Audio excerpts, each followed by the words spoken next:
Price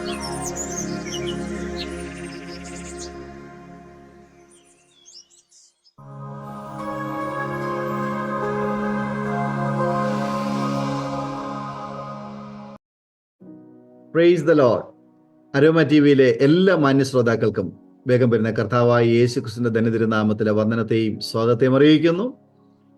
നിങ്ങളോട് ഒരുമിച്ച് വ്യത്യസ്തമായ ജീവിതാനുഭവവും അനുഗ്രഹിക്കപ്പെട്ട സാക്ഷ്യവും വചനചിന്തകളും ഒക്കെയായി ഈ ദിവസങ്ങളായിരിക്കാൻ സഭകൃപാലുവായ ദൈവ അവസരങ്ങളെ നൽകി തന്നുകൊണ്ടിരിക്കുന്നത് ഓർത്ത് ദൈവത്തിന് നന്ദി പറയുന്നു. കഴിഞ്ഞ ചില ദിവസങ്ങൾക്ക് മുൻപ് കർത്താദാസൻ പാസ്റ്റർ റോബിൻ സേവ്യർ അനുഗ്രഹിക്കപ്പെട്ട ജീവിതാനുഭവവും ദൈവം തൻ്റെ ജീവിതത്തിൽ ചെയ്ത ഉപകാരങ്ങളും നടത്തിയ വഴികളെക്കുറിച്ചും ഒക്കെ ഒരു സാക്ഷ്യം പങ്കുവയ്ക്കുവാൻ തക്കവണ്ണം ഇടയായി തീർന്നു. അതിനുശേഷം ദൈവത്തിന്റെ പരിശുദ്ധാത്മാവ് കർത്താവിന്റെ ദാസന് ദൈവം കൊടുത്തതായ ഒരു പ്രത്യേക ഒരു ചിന്ത അരോമ ടി വിയിലെ പ്രേക്ഷകരുമായിട്ട് പങ്കുവയ്ക്കണമെന്ന് അദ്ദേഹം ആഗ്രഹിച്ചതനുസരിച്ച് ഇന്ന് നമ്മോടൊപ്പം കർത്താവിന്റെ ദാസൻ വീണ്ടും ജോയിൻ ചെയ്യുകയാണ്. അദ്ദേഹത്തിന് പറയാനുള്ളത് എന്താണ് നമുക്ക് കേൾക്കാം. ശ്രദ്ധയോടെ പ്രാർത്ഥനയോടെ ആയിരിക്കാം. സ്കിപ്പ് ചെയ്യാതെ അവസാനം വരെ നമുക്ക് ഈ വീഡിയോ കാണുകയും കേൾക്കുകയും ചെയ്യാം. കർത്താവ് നമ്മെ സഹായിക്കട്ടെ. കർത്താവിന്റെ ദാസൻ പാസ്റ്റർ റോബിൻ സേവ്യറെ തികഞ്ഞ സ്നേഹത്തോടും ആദരവോടും കൂടി അരോമ ടി വിയിലെ പ്രേക്ഷകരോടൊപ്പം വീണ്ടും ഒരു പ്രാവശ്യം കൂടെ ഞങ്ങൾ സ്വാഗതം ചെയ്തുകൊള്ളും. ഓക്കെ, വീണ്ടും ഒരു പ്രാവശ്യം കൂടെ കർത്താവിന്റെ ദാസനെ അരോമ ടി വിയിലെ പ്രേക്ഷകരുടെ മുൻപിൽ കൊണ്ടുവരുന്നതിനും അതുപോലെ ദൈവദാസന് ദൈവം തന്നതായ ആത്മീയ ചിന്തകളെയും കാഴ്ചപ്പാടുകളെയും ഒക്കെ പങ്കുവെക്കുന്നതിന് ഞങ്ങൾക്ക് വളരെ സന്തോഷമുണ്ട്. ദൈവദാസന്റെ ടെസ്റ്റ് മണി അരോമ ടി വിയിലെ ഒരുപാട് പേർക്ക് ബ്ലെസ്സിങ് ആയി തീർന്നുവെന്ന് ഞങ്ങൾക്ക് അറിയുവാൻ തക്കവണ്ണം കഴിഞ്ഞു. കർത്താവിന്റെ ദാസനെ കുടുംബത്തെ ശുശ്രൂഷയൊക്കെ ദൈവം ശക്തമായി ഉപയോഗിക്കട്ടെ. ഇന്നും ദൈവദാസനിലൂടെ ദൈവം തന്നിരിക്കുന്ന ദൈവീയ ചിന്തകൾ, ആലോചനകള് കർത്താവിന്റെ ദാസനെ പങ്കുവയ്ക്കാനുള്ള അവസരമാണ്. കർത്താവ് സഹായിക്കട്ടെ. ആകട്ടെ, ദൈവദാസൻ എന്താണ് അരോമ ടി വിയിലെ പ്രേക്ഷകരോടൊപ്പം പങ്കുവയ്ക്കാൻ ആഗ്രഹിക്കുന്നത്? ഈ അരോമ ടി വിയിൽ അന്ന് തന്ന ടെസ്റ്റ് മണിക്ക് ശേഷം പല ആൾക്കാരും കോൺടാക്ട് ചെയ്യാനൊക്കെ ഇടയായി തീർന്നു. പലർക്കും അത് ബ്ലെസ്സിങ് ആയി തീർന്നുവെന്ന്, പലരുടെയും ജീവിത അനുഭവങ്ങളുമായിട്ട് എൻ്റെ ചില അനുഭവങ്ങൾ കണക്റ്റഡ് ആയി എന്നൊക്കെ പറയുവാൻ ഇടയായി തീർന്നു. അത് വളരെ സന്തോഷമാണ്. നമ്മളൊരു ആത്മീക യാത്രയിലാണല്ലോ. ഈ യാത്രയിൽ നമ്മൾ അനേകരെ കണ്ടുമുട്ടുന്നു, അനേകരുടെ അനുഭവങ്ങൾ നമ്മൾ കേൾക്കുന്നു. അതൊക്കെ നമ്മുടെ ഈ ആത്മീക യാത്രയ്ക്ക് അനുഗ്രഹമായി തീരുന്നു. അപ്പോൾ തന്നെ ആത്മീക വളർച്ചയ്ക്കും മുഖാന്തരമായി തീരുന്നു. അന്ന് സംസാരിച്ചതിന് ശേഷം കർത്താവ് പലയിടങ്ങളിലേക്ക് ദൈവനെ അയപ്പാൻ തക്കൊണ്ട് ഇടയായി തീർന്നു. കർത്താവിന്റെ വേലയുമായിട്ട് ആഫ്രിക്കയിലേക്ക് പോകുവാൻ ദൈവം സഹായിച്ചു. വലിയ ദൈവപ്രവൃത്തികൾ യുഗാണ്ടയിലൊക്കെ കാണുവാൻ ഇടയായി തീർന്നു. മടങ്ങി വന്നതിന് ശേഷം വീണ്ടും സൗദി അറേബ്യയിലേക്കൊക്കെ പോകാൻ ഇടയായി തീർന്നു. അവിടെ വെച്ച് ദൈവം തന്ന ഒരു സന്ദേശമാണ് ഞാൻ ഇന്ന് ഈ പ്രേക്ഷകരുമായി പങ്കുവെക്കുവാൻ ആഗ്രഹിക്കുന്നത്. ഓക്കെ ഓക്കെ ഓക്കെ ഛത്തീസ്ഗഡിൽ എന്തൊക്കെയുണ്ട് വിശേഷങ്ങൾ? ഛത്തീസ്ഗഡിൽ വളരെ അനുഗ്രഹമായി കടന്നുപോയിക്കൊണ്ടിരിക്കുന്നു. മിനിസ്ട്രി പ്രത്യേകിച്ച് എൻ്റെ അളിയന്റെ വിവാഹമായിരുന്നു ഈ ഡിസംബർ 29 അതുമായി ബന്ധപ്പെട്ട് എൻ്റെ പേരൻസ് ഒക്കെ നാട്ടിൽ നിന്ന് കടന്നു വന്നു. അവരൊക്കെ ഞങ്ങളുടെ കൂടെ ഉണ്ടായിരുന്നു. വളരെ നല്ല അനുഗ്രഹിക്കപ്പെട്ട ചില ദിവസങ്ങൾ, നിമിഷങ്ങൾ ദൈവം നൽകി തന്നു. ഇന്നലെ എൻ്റെ പേരൻസ് എല്ലാം തിരികെ പോയി. അതിനുശേഷമാണെന്ന് ഫ്രീ ആയത്. അതിനിടയ്ക്ക് ന്യൂ ഇയർ കടന്നു വന്നു പോയി. മിനിസ്ട്രിയൊക്കെ വളരെ ബ്ലെസ്സിങ് ആയി തീരുന്നു. അതുപോലെ തന്നെ നമ്മുടെ മിനിസ്ട്രിയിലേക്ക് പുതിയ പുതിയ ദൈവദാസന്മാരും ചേർന്ന് വന്നുകൊണ്ടിരിക്കുന്നു. പുതിയ ദൈവദാസന്മാരെ കൂട്ടുവാൻ, മിനിസ്ട്രി എക്സ്പാൻഡ് ചെയ്യുവാനൊക്കെയുള്ള ഒരു കാഴ്ചപ്പാടോടെ ദർശനത്തോടുകൂടി ആയിരിക്കുന്നു. 2024 ഒരു ബ്ലെസ്സിങ്ങിന്റെ വർഷമായിരിക്കുമെന്ന് വിശ്വസിക്കുന്നു. ദൈവം അങ്ങനെ സംസാരിച്ചുകൊണ്ടിരിക്കുന്നു. ആകട്ടെ, ദൈവദാസനെ 2024 എന്താണ് അരോമ ടി വിയിലെ പ്രേക്ഷകരോട് ഷെയർ ചെയ്യാൻ ആഗ്രഹിക്കുന്ന സന്ദേശം? കർത്താവ് തന്ന സന്ദേശം എന്താണെന്നൊന്ന് പറയാമോ? 2024 പ്രവേശിക്കുന്ന സമയത്ത് ദൈവം തന്നിരിക്കുന്ന ഒരു സന്ദേശം വാസ്തവത്തിൽ യെശയ്യാപ്രവചനം 44 അധ്യായത്തിൽ നിന്നുള്ളൊരു വാക്യമായിരുന്നു. ആ 44 അധ്യായത്തിൽ ഇങ്ങനെയാണ് ആ വാക്യം കിടക്കുന്നത്. ഞാനത് വായിപ്പാൻ തക്കണം ആഗ്രഹിക്കുന്നു. ദാഹിച്ചിരിക്കുന്നിടത്ത് ഞാൻ വെള്ളവും വരണ്ട നിലത്ത് നീരൊഴുക്കുകളും പകരും. നിന്റെ സന്തതിമേൽ എൻ്റെ ആത്മാവിനെയും നിന്റെ സന്താനത്തിന്മേൽ എൻ്റെ അനുഗ്രഹത്തെയും പകരും. ഇതായിരുന്നു വാസ്തവത്തിൽ 2024 4 വേണ്ടി ദൈവം തന്നൊരു സന്ദേശം. വാസ്തവത്തിൽ അത് പ്രകാരം ഈ ദാഹമുള്ള ഒരു കൂട്ടം ജനമുണ്ട്. ഇന്നും ആത്മീയ കൊള്ളത്തിൽ വിശപ്പുള്ളൊരു കൂട്ടം ജനമുണ്ട്. ആ ദാഹത്തെ തീർക്കുവാൻ ദൈവാത്മാവിന്റെ വലിയ പ്രവൃത്തി ഈ 2024 സാക്ഷ്യം വഹിക്കുമെന്ന് ഞാൻ വിശ്വസിക്കുന്നു. 1990 കാലഘട്ടങ്ങളിൽ വലിയൊരു ഉണർവ് ഉണ്ടായി. അതിനുശേഷം 2000 4 ശേഷവും ഒരു വലിയ ഉണർവുണ്ടായി. ഈ 2 ഉണർവിന്റെ പ്രത്യേകത, ഒന്നാമത്തെ ഉണർവിൽ അനേക ആൾക്കാർ ക്രിസ്തുവിലേക്ക് വന്നൊരു കാലഘട്ടമാണെങ്കിൽ, രണ്ടാമത്തെ ഉണർവിൽ അനേക ആൾക്കാർ ശുശ്രൂഷയ്ക്കായി വേർതിരിക്കപ്പെട്ട ഒരു കാലഘട്ടമാണ്. ഈ 2 കാലഘട്ടത്തിനകത്തും എൻ്റെ കുടുംബവും എനിക്കും പങ്കുണ്ട്. കാരണം ഞങ്ങൾ രക്ഷിക്കപ്പെടുന്നത് കത്തോലിക് കുടുംബത്തിൽ നിന്ന് 1990 കാലഘട്ടത്തിലാണ്. ഞാൻ മിനിസ്ട്രിക്കായിട്ട് മാറുന്നത് 2007 എന്നാൽ ഈ 2009 ശേഷം ആ മൂവ്മെന്റ് അങ്ങ് ഡൗൺ ആയി. ഇപ്പോ ഇങ്ങനെ പോകുന്നുവെങ്കിലും ഒരു വലിയ ഉണർവ് ഇനിയും പ്രതീക്ഷിക്കുന്നു. അത് ഈ 2024 ആരംഭിക്കട്ടെ എന്ന് ആശംസിക്കുന്നു. ആമേൻ. തീർച്ചയായിട്ടും ദേവദാസന് ആ പറഞ്ഞ ആ വചനചിന്ത, യെശയ്യാ പ്രവാചകന്റെ ആ ഒരു ആഗ്രഹം 2024 നമ്മിൽ ഓരോരുത്തരിലൂടെയും ദൈവത്തിന്റെ പരിശുദ്ധാത്മാവ് നിവർത്തിക്കട്ടെ. അതിന് നമുക്ക് ഒരാത്മീയ ദാഹവും ഒരാത്മീയ വിശപ്പും ഉള്ളവരായിരിക്കുവാൻ തീർച്ചയായിട്ടും നമുക്ക് ഒരുക്കത്തോടെ പ്രാർത്ഥനയോടെ ആയിരിക്കാം. കർത്താവിന്റെ ദാസന് തുടർന്ന് സംസാരിക്കാം. ആമേൻ. പ്രിയമുള്ളവരെ, ഞാൻ പറഞ്ഞിരുന്നു, ഞാൻ സൗദിയിലായിരുന്ന സമയത്ത് ദൈവം തന്ന ഒരു സന്ദേശമാണ് ഞാൻ ഇന്ന് നിങ്ങളുമായി പങ്കുവെക്കുവാൻ ആഗ്രഹിക്കുന്നത്. നമുക്കെല്ലാവർക്കും സുപരിചിതമായ, അറിയാവുന്ന, സൺഡേ സ്കൂൾ കുട്ടികൾ പോലും പഠിക്കുന്ന ഈ ലൂക്കോസ് സുവിശേഷം 15-ാം അധ്യായത്തിലെ 11-ാം വാക്യം തൊട്ട് തുടങ്ങുന്നതായ, എല്ലാവരും പറയപ്പെടുന്ന പ്രൊഡിഗൽ സൺ എന്നുള്ള സ്റ്റോറിയിൽ കൂടിയാണ് ദൈവം സംസാരിച്ചത്. നമുക്ക് ഈ സ്ഥിരം കേൾക്കുന്ന ചില സന്ദേശങ്ങൾ, അല്ലെങ്കിൽ ഈ വായിച്ചെടുക്കുന്ന ഈ ഭാഗങ്ങളിൽ കൂടെ മെസ്സേജ് വരുമ്പോൾ പെട്ടെന്ന് നമ്മുടെ അകത്ത് ഒരു ചിന്ത, അതിനകത്ത് ഞാൻ ഒത്തിരി മെസ്സേജ് കേട്ടിട്ടുണ്ടല്ലോ, ഇനി ഇതിനകത്തൊന്ന് പുതിയതായിട്ട് എന്താണ് കേൾക്കുവാനുള്ളത്? ചില സമയത്ത് നമ്മളൊരു മെസ്സേജ് കേൾക്കുന്നതിന് മുമ്പേ നമ്മൾ കൺക്ലൂഷനിൽ എത്താറുണ്ട്. എന്നാൽ ദൈവം ഈ ദിവസങ്ങളിൽ തന്ന ചില പുതിയ വെളിപ്പാടുകൾ, അത് ഞാൻ ചിലയിടത്തെല്ലാം പങ്കുവെച്ചപ്പോൾ അവർക്കെല്ലാം ബ്ലെസ്സിങ് ആയി തീർന്നു. അപ്പോൾ എൻ്റെ അകത്തൊരു പ്രേരണയുണ്ടായി, ഇത് ഈ അരോമ ടി വിയിലെ പ്രേക്ഷകരുമായിട്ടൊന്ന് പങ്കുവെക്കാം. അത് അവർക്ക് ബ്ലെസ്സിങ് ആയി തീരട്ടെ. നമുക്കറിയാവുന്ന വേദഭാഗമാണ്. ഇതിനകത്ത് അപ്പനുണ്ട്, 2 മക്കളുണ്ട്. 3 ഉപമകളാണ് ഈ പുസ്തകത്തിനകത്തുള്ളത്. ഒന്ന്, ഒരു മനുഷ്യന് 100 ആടുണ്ടായിരുന്നു. അതിലൊന്ന് കാണാതെ പോയപ്പോൾ 99നെയും മരുഭൂമിയിൽ വിട്ടിട്ട് ആ കാണാതെ പോയതിനെ കണ്ടെത്തും വരെ നോക്കി നടക്കുന്ന ഒരു വ്യക്തി. കണ്ടുകിട്ടിയാൽ സന്തോഷിച്ച് ചുമലിൽ എടുത്തുകൊണ്ട് സ്നേഹിതന്മാരെയും അയൽക്കാരെയും എല്ലാം വിളിച്ചുകൂട്ടി, കാണാതെ പോയ എൻ്റെ ആടിനെ കണ്ടുകിട്ടിയതുകൊണ്ട് എന്നോട് കൂടെ സന്തോഷിപ്പിനെന്ന് പറയുന്നു. രണ്ടാമത്തതിനകത്ത് ഒരു സ്ത്രീക്ക് 10 വെള്ളി നാണയം ഉണ്ടായിരുന്നു. അതിലൊന്ന് കാണാതെ പോയി. ആ സ്ത്രീ വിളക്ക് കത്തിച്ച് ആ വീട് മുഴുവൻ അടിച്ചുവാരി അവസാനം അത് കണ്ടെത്തി കഴിഞ്ഞപ്പോൾ താനും സ്നേഹിതരെയും അയൽക്കാരെയും എല്ലാം വിളിച്ച് സന്തോഷിക്കുന്നു. മൂന്നാമത്തെ കഥയ്ക്കകത്ത് ഒരപ്പന് 2 മക്കളുണ്ട്. അതിൽ ഇളയവൻ കാണാതെ പോയതുപോലെയായിരുന്നു. അവസാനം മടങ്ങി വരുന്നു.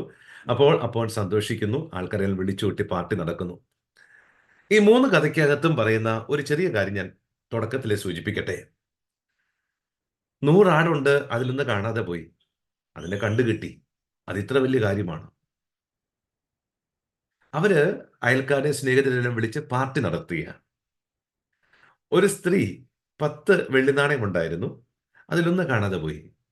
ആ സ്ത്രീ അടിച്ച് വാരി എല്ലാം കണ്ടെത്തി കഴിഞ്ഞപ്പോ സ്നേഹിതരെയും അയൽക്കാരെയും എല്ലാം വിളിച്ച് അവർ പാർട്ടി നടത്തുക. മൂന്നാമത്തിനകത്തും പാർട്ടിയുണ്ട്. ഞാൻ ചോദിക്കട്ടെ, ആ കാലഘട്ടങ്ങളിൽ ഒരു ദിവസത്തിന്റെ അധ്വാനത്തിന്റെ കൂലിയാണ് ഒരു വെള്ളി നാണയം. മുന്തിരിത്തോട്ടത്തിലേക്ക് പോയപ്പോൾ ഒരു വെള്ളി നാണയം പറഞ്ഞു ഒത്തു എന്നൊക്കെ പറഞ്ഞ് നമ്മൾ വായിക്കാറുണ്ട്. 1 ഡേ വേജസ് ആണ്. അപ്പൊ 10 വെള്ളി നാണയം എന്ന് പറഞ്ഞാൽ 10 ദിവസത്തെ അധ്വാന ഫലമായിരിക്കാം. അതിലൊന്ന് കാണാതെ പോയി, അത് കണ്ടു കിട്ടി. പക്ഷേ ആ ചെറിയ സന്തോഷത്തിൽ പോലും തങ്ങളുടെ കൂടെ സന്തോഷിക്കുവാൻ അയൽക്കാരും സ്നേഹിതന്മാരും ഒക്കെ ഉണ്ടായിരുന്നു. ഈ 2024 നമ്മൾ വരുമ്പോൾ നമ്മളെല്ലാം പലപ്പോഴും സ്വാർത്ഥരായി തീർന്നുകൊണ്ടിരിക്കുക. നമ്മുടെ സന്തോഷത്തിൽ പങ്കുചേരുവാൻ ആൾക്കാർ ഇല്ലാതായിക്കൊണ്ടിരിക്കുക. അങ്ങനെ ആകരുത്. നമുക്കും വേണം ആൾക്കാർ. നമ്മുടെ സ്നേഹത്തിൽ, നമ്മുടെ സന്തോഷത്തിൽ പങ്കുചേരുവാൻ ഒരു കൂട്ടം ജനം വേണ്ടത് ആവശ്യമാണ്. കൂട്ടായ്മ കാണിപ്പാൻ, നന്മ ചെയ്യുവാൻ മറക്കരുത് എന്നൊക്കെ വചനം പറയുന്നത് കേട്ടിട്ടില്ലേ? നമ്മൾ പലപ്പോഴും ഒറ്റപ്പെട്ടു പോകുന്ന അനുഭവത്തിലായിത്തീരുന്നു. അല്ല, നമുക്ക് സ്നേഹിതരും സുഹൃത്തുക്കളും ഒക്കെ ഉണ്ടാകട്ടെ. അത് ദൈവവും ആഗ്രഹിക്കുന്ന കാര്യമാണ്. നമ്മുടെ ടോപ്പിക് അതല്ല. ഞാൻ പറഞ്ഞു വരുന്ന സന്ദേശം ഇതാണ്. ആദ്യത്തെ 2 സ്റ്റോറി നമ്മുടെ കഴിഞ്ഞ കാലഘട്ടത്തിലെ ജീവിതവുമായിട്ട് കമ്പയർ ചെയ്യാൻ പറ്റും. അതായത് ആട് പോയി ആടിനെ തനിയെ തിരിച്ചു വരാൻ കഴിയത്തില്ല. നാണയം പോയി നാണയത്തിന് തനിയെ തിരിച്ചു വരാൻ കഴിയത്തില്ല.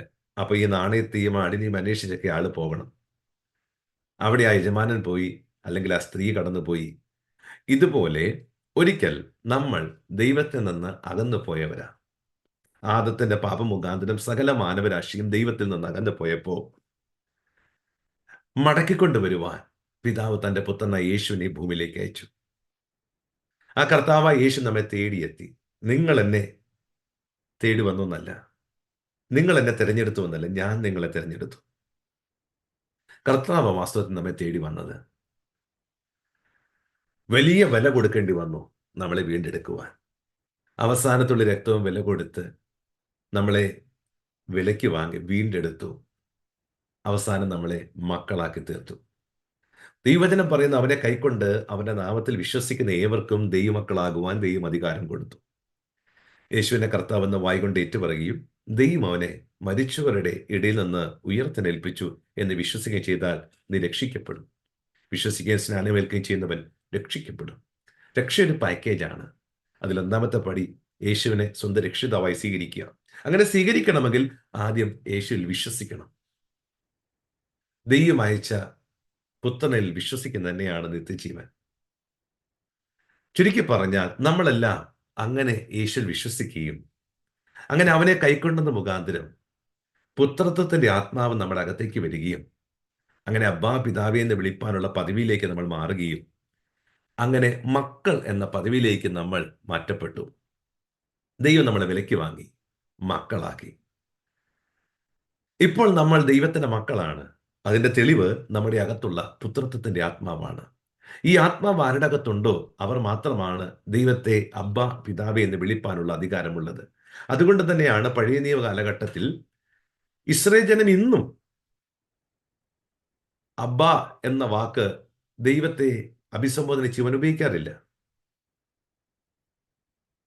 എൻ്റെ ഒരു പരിചയക്കാരിയായ ആൾ ഇസ്രായേലിൽ വർക്ക് ചെയ്യുന്നുണ്ട്.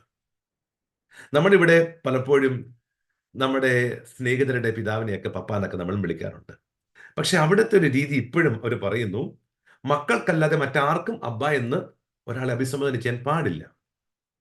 ഇപ്പോഴും അവിടെ പേരാ വിളിക്കുന്നത്. പക്ഷെ മക്കൾക്ക് മാത്രമാണ് അബ്ബ എന്ന വാക്ക് ഉപയോഗിക്കാൻ പറ്റുന്നത്. ചുരുക്കി പറഞ്ഞാൽ പഴയ നിയമ കാലഘട്ടം വായിക്കുമ്പോൾ ഈ വാക്ക് ഉപയോഗിച്ചല്ല ദൈവത്തെ അഭിസംബോധന ചെയ്യുന്നത്. ഞാൻ അവരുടെ പിതാവാണെന്ന് കർത്താവ് പലയിടത്തും സങ്കീർത്തന പുസ്തകങ്ങളിലും അതുപോലെ തന്നെ മലാഖയുടെ പുസ്തകത്തിലൊക്കെ കാണാൻ കഴിയുമെങ്കിലും അവരെല്ലാം ദൈവത്തെ യഹോവ, കർത്താവ്, ഇടയൻ പല വാക്കുകളിൽ ദൈവത്തെ അഭിസംബോധന ചെയ്തെങ്കിലും നമുക്കാണ് വാസ്തവത്തിൽ പുത്രത്വത്തിലേക്ക് വരുവാനും ദൈവത്തെ പിതാവേ എന്ന് വിളിപ്പാനും ഒക്കെയുള്ള പദവിയിലേക്ക് ദൈവം കൊണ്ടുവന്നത്. ഞാൻ ആ മെസ്സേജിലേക്ക് പോകാൻ ആഗ്രഹിക്കുന്നില്ല.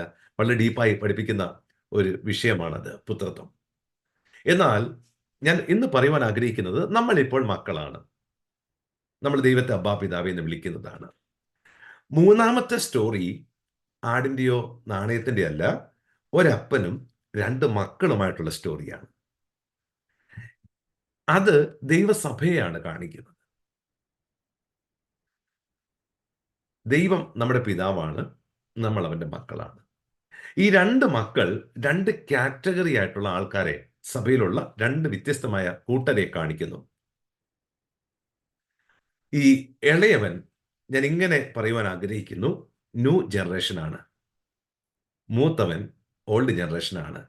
നമുക്കറിയാമല്ലോ, ട്രഡീഷണൽ ആയിട്ടുള്ള ഒരു ആരാധന രീതികളുണ്ട്. നമുക്കിന്നും അനേക ആൾക്കാർ ആ ലെവലിലാണ് മുമ്പോട്ട് പോയിക്കൊണ്ടിരിക്കുന്നത്. എന്നാൽ ന്യൂ ജനറേഷൻ എന്ന് പറഞ്ഞുകൊണ്ട് ഒരു പുതിയ തലം, ഒരു ആരാധന വിഭാഗങ്ങൾ നമുക്ക് ഈ കാലഘട്ടങ്ങളിൽ കാണാൻ കഴിയും. പല ആൾക്കാർക്കും ഇത് രണ്ടും കാണുമ്പോൾ കൺഫ്യൂഷൻ ഉണ്ടാകാറുണ്ട്, ഏതാണ് ശരി എന്നുള്ളത്. അപ്പൊ അതിനൊക്കെ ഒരു ക്ലാരിറ്റി ഈ സന്ദേശത്തിൽ കൂടെ നിങ്ങൾക്ക് ലഭിക്കും. അതുകൊണ്ട് സ്കിപ്പ് ചെയ്യാതെ ഇത് മുഴുവൻ കാണുക. നിശ്ചയമായും ഇത് നിങ്ങൾക്ക് അനുഗ്രഹത്തിന് കാരണമായി തീരും. ഇതെന്റെ ജീവിതത്തിൽ അനുഗ്രഹത്തിന് കാരണമായി, നിങ്ങൾക്കും അത് അനുഗ്രഹത്തിന് കാരണമായി തീരുമെന്ന് ഞാൻ വിശ്വസിക്കുന്നു. ഞാൻ ആ കോണ്ടസ്റ്റിലേക്ക് കടന്നു വരട്ടെ. ഇവിടെ അപ്പന് 2 മക്കൾ. അതിൽ ഇളയവനാണ് അപ്പന്റെ അടുക്കൽ വന്നേച്ച്, അപ്പ വസ്തുവിൽ എനിക്ക് വരേണ്ടുന്ന പങ്ക് തരണമെന്ന് പറയുന്നത്. ഒരു മടിയും കൂടാതെ അപ്പൻ തനിക്ക് കൊടുത്തു. അവനെല്ലാം വിറ്റുപിറക്കി അപ്പനോട് ബൈ ബൈ പറഞ്ഞ് താൻ ദൂരദേശത്തേക്ക് യാത്രയായി. തുടക്കം വളരെ ഗംഭീരമായിരുന്നു. താൻ ആഗ്രഹിച്ചതുപോലൊക്കെ ജീവിതം മുമ്പോട്ട് പോയി. പക്ഷേ പയ്യെ പയ്യെ തന്റെ കയ്യിൽ നിന്ന് പണം കുറഞ്ഞു കുറഞ്ഞ് വരുവാനിടയായി. പണം കുറഞ്ഞതൊരു വലിയ വിഷയമായിരുന്നില്ല. വിഷയം വന്നത് താൻ ഏത് സ്ഥലത്താണ് കടന്നുപോയത്, സ്വർഗമാണെന്ന് വിചാരിച്ച സ്ഥലം, അതിൻ്റെ ആ രീതികൾ മാറാൻ തുടങ്ങി. വലിയൊരു ക്ഷാമം അവിടെ ഉണ്ടായി എന്നാണ് രേഖപ്പെടുത്തിയിരിക്കുന്നത്. കാലാവസ്ഥ മാറി. അതോടുകൂടി ആ സ്വർഗം എന്ന് പറഞ്ഞ സ്ഥലം ഒരു നരകതുല്യമായി മാറി. ഒരു ക്ഷാമം വരുമ്പോൾ കേവലം ഒരാളോ രണ്ടുപേരോ അല്ല കഷ്ടപ്പെടുന്നത്. ആ ദേശം മുഴുവൻ കഷ്ടപ്പാടിലേക്ക് പോവുകയാണ്. എല്ലാവരും പ്രശ്നത്തിലേക്ക് പോയി. സ്വാഭാവികമായും ഒരു ക്ഷാമമുണ്ടായി, എല്ലാവരും പ്രതിസന്ധിയിലാണെങ്കിൽ ആർക്കും ആരെയും സഹായിക്കാൻ പറ്റണമെന്നില്ല. ഇപ്പോൾ ഗാസയിലേക്ക് പോകുവാൻ പറഞ്ഞാൽ ആരെങ്കിലും പോകാൻ തയ്യാറാകുമോ? ഇല്ല. ഒരു മാസം മുമ്പ് വരെ വളരെ സന്തോഷത്തോടെ ഇരുന്ന ആ ദേശം ഇപ്പോൾ വലിയ പട്ടിണിയിലാണ്, പ്രതിസന്ധിയിലാണ്. അവിടെ ഒരു ജോലി അന്വേഷിച്ച് പോയാൽ ആർക്കും ഒരു ജോലി കൊടുക്കാൻ കഴിയുന്ന സാഹചര്യമല്ല. അതുപോലെ ഈ വലിയ പ്രതിസന്ധിയിലായിരുന്ന ഈ സമയത്ത് ഈ ഇളയ മകൻ വലിയ കഷ്ടതയിലേക്ക് പോയി. താൻ ജോലി അന്വേഷിച്ച് നടക്കുവാൻ തുടങ്ങി. തനിക്ക് എന്ത് ജോലി അറിയാമെന്ന് അവിടുന്ന് രേഖപ്പെടുത്തിയിട്ടില്ല. ഒരുപക്ഷെ തനിക്ക് പറ്റിയ ജോലിയൊന്നും കിട്ടിയില്ല, അല്ലെങ്കിൽ കിട്ടിയ ജോലി തനിക്ക് ചെയ്യാൻ കഴിഞ്ഞെന്ന് വരത്തില്ല. ആരും സഹായിക്കുന്നില്ല. അവസാനം വിശപ്പ് കൊണ്ട് മരിക്കുന്ന ഒരു സ്റ്റേജിലേക്ക് വന്നു. ഇനി എന്തെങ്കിലും കഴിക്കാതെ മുമ്പോട്ട് പോകാൻ കഴിയാത്തൊരു സ്റ്റേജായി. അവസാനം ഒരു വ്യക്തി പന്നിയെ മേയ്ക്കാൻ വേണ്ടി ഇദ്ദേഹത്തെ പറഞ്ഞയക്കുന്നു. നമുക്കറിയാം, യഹൂദന്മാർക്കും മുസ്ലിങ്ങൾക്കൊക്കെ പന്നികൾ എന്ന് പറഞ്ഞാൽ ഹറാമാണ്. അപ്പോൾ ഈ വ്യക്തി അതിനെ മേയിക്കുവാൻ തക്കവണ്ണം, അല്ലെങ്കിൽ ആ ജോലിയിലേക്ക് പോലും കയറി ചെല്ലാൻ ഇടയായി തീർന്നത് തന്റെ നിവൃത്തികേട് കൊണ്ടാണ്. എന്തെങ്കിലും ഭക്ഷിക്കാൻ കിട്ടിയാൽ മതി. പക്ഷേ ജോലി തുടങ്ങിയ ഉടനെ ആരും ഭക്ഷണം കൊടുക്കാറില്ല. ഇവിടെ എഴുതി വെച്ചിരിക്കുന്നു, പന്നിക്ക് കൊടുക്കാൻ തവിട് കൊണ്ടെങ്കിലും വയറ് നിറപ്പാൻ ആഗ്രഹിച്ചു. എന്നാൽ അതുപോലും ആരും അവന് കൊടുത്തില്ല. അങ്ങനെ മരണത്തിന്റെ വക്കിലേക്ക് താൻ എത്തി. ഇനിയും ആ കണ്ടീഷൻ മുമ്പോട്ട് പോയിരുന്നെങ്കിൽ അദ്ദേഹം മരിച്ചു പോയനെ. പക്ഷെ അതിന് മുമ്പ് സുബോധം വന്നു. അപ്പോൾ സുബോധം വന്നിട്ട് ആ വാക്ക് പറയുന്നത്, ഇതുവരെ താൻ ചെയ്തുകൊണ്ടിരുന്ന കാര്യങ്ങൾ സുബോധത്തോടെ ആയിരുന്നില്ല. സുബോധത്തോടെ ആയിരുന്നുവെങ്കിൽ തനിക്ക് ഈ ഗതി വരുമായിരുന്നില്ല. ഓക്കെ. പിന്നീടാണ് താൻ ഒരു തീരുമാനം, തൻ്റെ അകത്തേക്ക് ഒരു ഓർമ്മ, തൻ്റെ അപ്പൻ്റെ ഭവനത്തെക്കുറിച്ച്, അപ്പനെക്കുറിച്ച്, അവിടെയുള്ള വേലക്കാരെക്കുറിച്ച്, അവിടുത്തെ സമൃദ്ധിയെക്കുറിച്ചുള്ള ചിന്ത വരികയും താൻ ഒരു നിർണയം ഏറ്റെടുത്ത് ദൈവത്തോടും മനുഷ്യരോടും പാപം ചെയ്ത്, അല്ലെങ്കിൽ അപ്പനോടും പാപം ചെയ്തതിനെ കുറിച്ചൊക്കെ ചിന്ത വന്ന് അനുതാപത്തിലേക്ക് വന്ന് അവിടെ ചെന്നേച്ച് അപ്പനോട് ക്ഷമ പറയുമെന്നൊക്കെ പറഞ്ഞ് അവിടെ പോയിട്ടൊരു കൂലിക്കാരനെ പോലെ, വേലക്കാരനെ പോലെ ജീവിക്കുവാനുള്ള മനസ്സുമായിട്ട് താൻ മടങ്ങിപ്പോകുന്നു. അവിടെ പിന്നീടുള്ള കാര്യങ്ങൾ നിങ്ങൾക്കറിയാവുന്നത് ഇതാണ്, നമുക്കറിയാവുന്ന കഥ. ഇനി അതിൻ്റെ മെയിൻ പോർഷനിലേക്ക്, ദൈവം തന്ന സന്ദേശത്തിലേക്ക് വരട്ടെ. ഞാൻ പറഞ്ഞു ഇളയ മകൻ ന്യൂ ജനറേഷൻ ആണെന്ന്. പ്രിയമുള്ളവരെ, ഈ ഇളയ മകനും അപ്പനുമായിട്ടുള്ള സംഭാഷണത്തിലേക്കൊന്ന് ഫോക്കസ് ചെയ്താൽ ഒരു കാര്യം മനസ്സിലാകും. അപ്പനും ഇളയ മകനും തമ്മിൽ നല്ല ബന്ധമാണ്. ഈ മകന് അപ്പന്റെ അടുക്കൽ വന്ന് തന്റെ അവകാശങ്ങൾ ചോദിക്കുവാൻ ഒരു ഭയവുമില്ല. വളരെ ഫ്രീ ആയിട്ടാണ് അപ്പനുമായി ഇടപെടുന്നത്. നല്ല ഒരു ഫ്രീഡം ഉണ്ട് മകന് അപ്പന്റെ അടുക്കൽ. പക്ഷെ ആ ഫ്രീഡം ദുരുപയോഗം ചെയ്യുകയാണ് ഇവിടെ. താൻ വീട്ടിലാണ്, പക്ഷെ വീടിൻ്റെക്കാട്ടും അനുഗ്രഹമായിക്കൊള്ളട്ടെ, അല്ലെങ്കിൽ സന്തോഷം വെളിയിൽ കിട്ടുമെന്നുള്ള ചിന്ത, ഈ ഭവനത്തിനകത്ത് കിട്ടുന്നതിനേക്കാൾ എന്തൊക്കെയോ ഈ ഭവനത്തിന് വെളിയിലുണ്ടെന്നൊരു ചിന്ത അകത്തേക്ക് കയറിയപ്പോൾ അത് നേടാൻ അപ്പന്റെ പണം ആവശ്യമാണ്. തന്റെ അവകാശം ചോദിക്കുന്നു. അപ്പന്റെ അടുക്കൽ വരുന്നു, തന്റെ അവകാശം ചോദിച്ചു വാങ്ങുന്നു. പലപ്പോഴും ഈ ന്യൂ ജനറേഷൻ എന്ന് പറയുമ്പോൾ അവരും ദൈവമായിട്ടുള്ള ബന്ധം വളരെ സ്നേഹത്തിന്റെ അധിഷ്ഠിതമാണ്. കഴിഞ്ഞ കാലഘട്ടങ്ങളിൽ, എന്റെയൊക്കെ ചെറുപ്പ കാലഘട്ടം പോലും ഒരുപക്ഷെ പറയാൻ കഴിയും, അപ്പൻ ഫ്രണ്ടിൽ ഇരിക്കുകയാണെങ്കിൽ മക്കൾ പുറകിൽ കൂടിയാ പോകുന്നത്. പലപ്പോഴും അപ്പനും മക്കളുമായിട്ടുള്ള ബന്ധം ഭയത്തിൽ ബേസ്ഡ് ആയിരുന്നു. മക്കൾക്ക് എന്തെങ്കിലും ആവശ്യമുണ്ടെങ്കിൽ നേരെ അപ്പനോടല്ല ചോദിക്കുന്നത്, അമ്മയോട് ചോദിച്ചിട്ട് അമ്മ വന്ന് അപ്പനോട് ചോദിക്കുകയായിരുന്നു. തെറ്റ് കണ്ടാൽ ശിക്ഷിക്കുന്ന, അടിക്കുന്ന അപ്പൻ. ആ കാഴ്ചപ്പാടായിരുന്നു കഴിഞ്ഞ കാലഘട്ടങ്ങൾ. പക്ഷേ ഇപ്പോൾ ആ കാലഘട്ടം മാറി. ഇപ്പോൾ മക്കളെ തല്ലാൻ അനുവാദമില്ല. സ്കൂളുകളിൽ പോലും അധ്യാപകർക്ക് മക്കളെ തല്ലുവാൻ അല്ലെങ്കിൽ കുഞ്ഞുങ്ങളെ തല്ലുവാൻ അനുവാദമില്ല. അങ്ങനെ ഒരു കാലഘട്ടത്തിലേക്ക്, അങ്ങനെ തല്ലിയാൽ കേസെടുക്കും. അപ്പോ ഇപ്പോൾ അപ്പനും മക്കളുമായിട്ടുള്ള ബന്ധം സ്നേഹത്തിൽ ബേസ്ഡ് ആണ്. സ്നേഹിക്കാതെ ആ കുഞ്ഞിനെ തിരുത്താൻ പറ്റാത്തൊരു കാലഘട്ടമാണ്. സ്വാതന്ത്ര്യമുണ്ട്.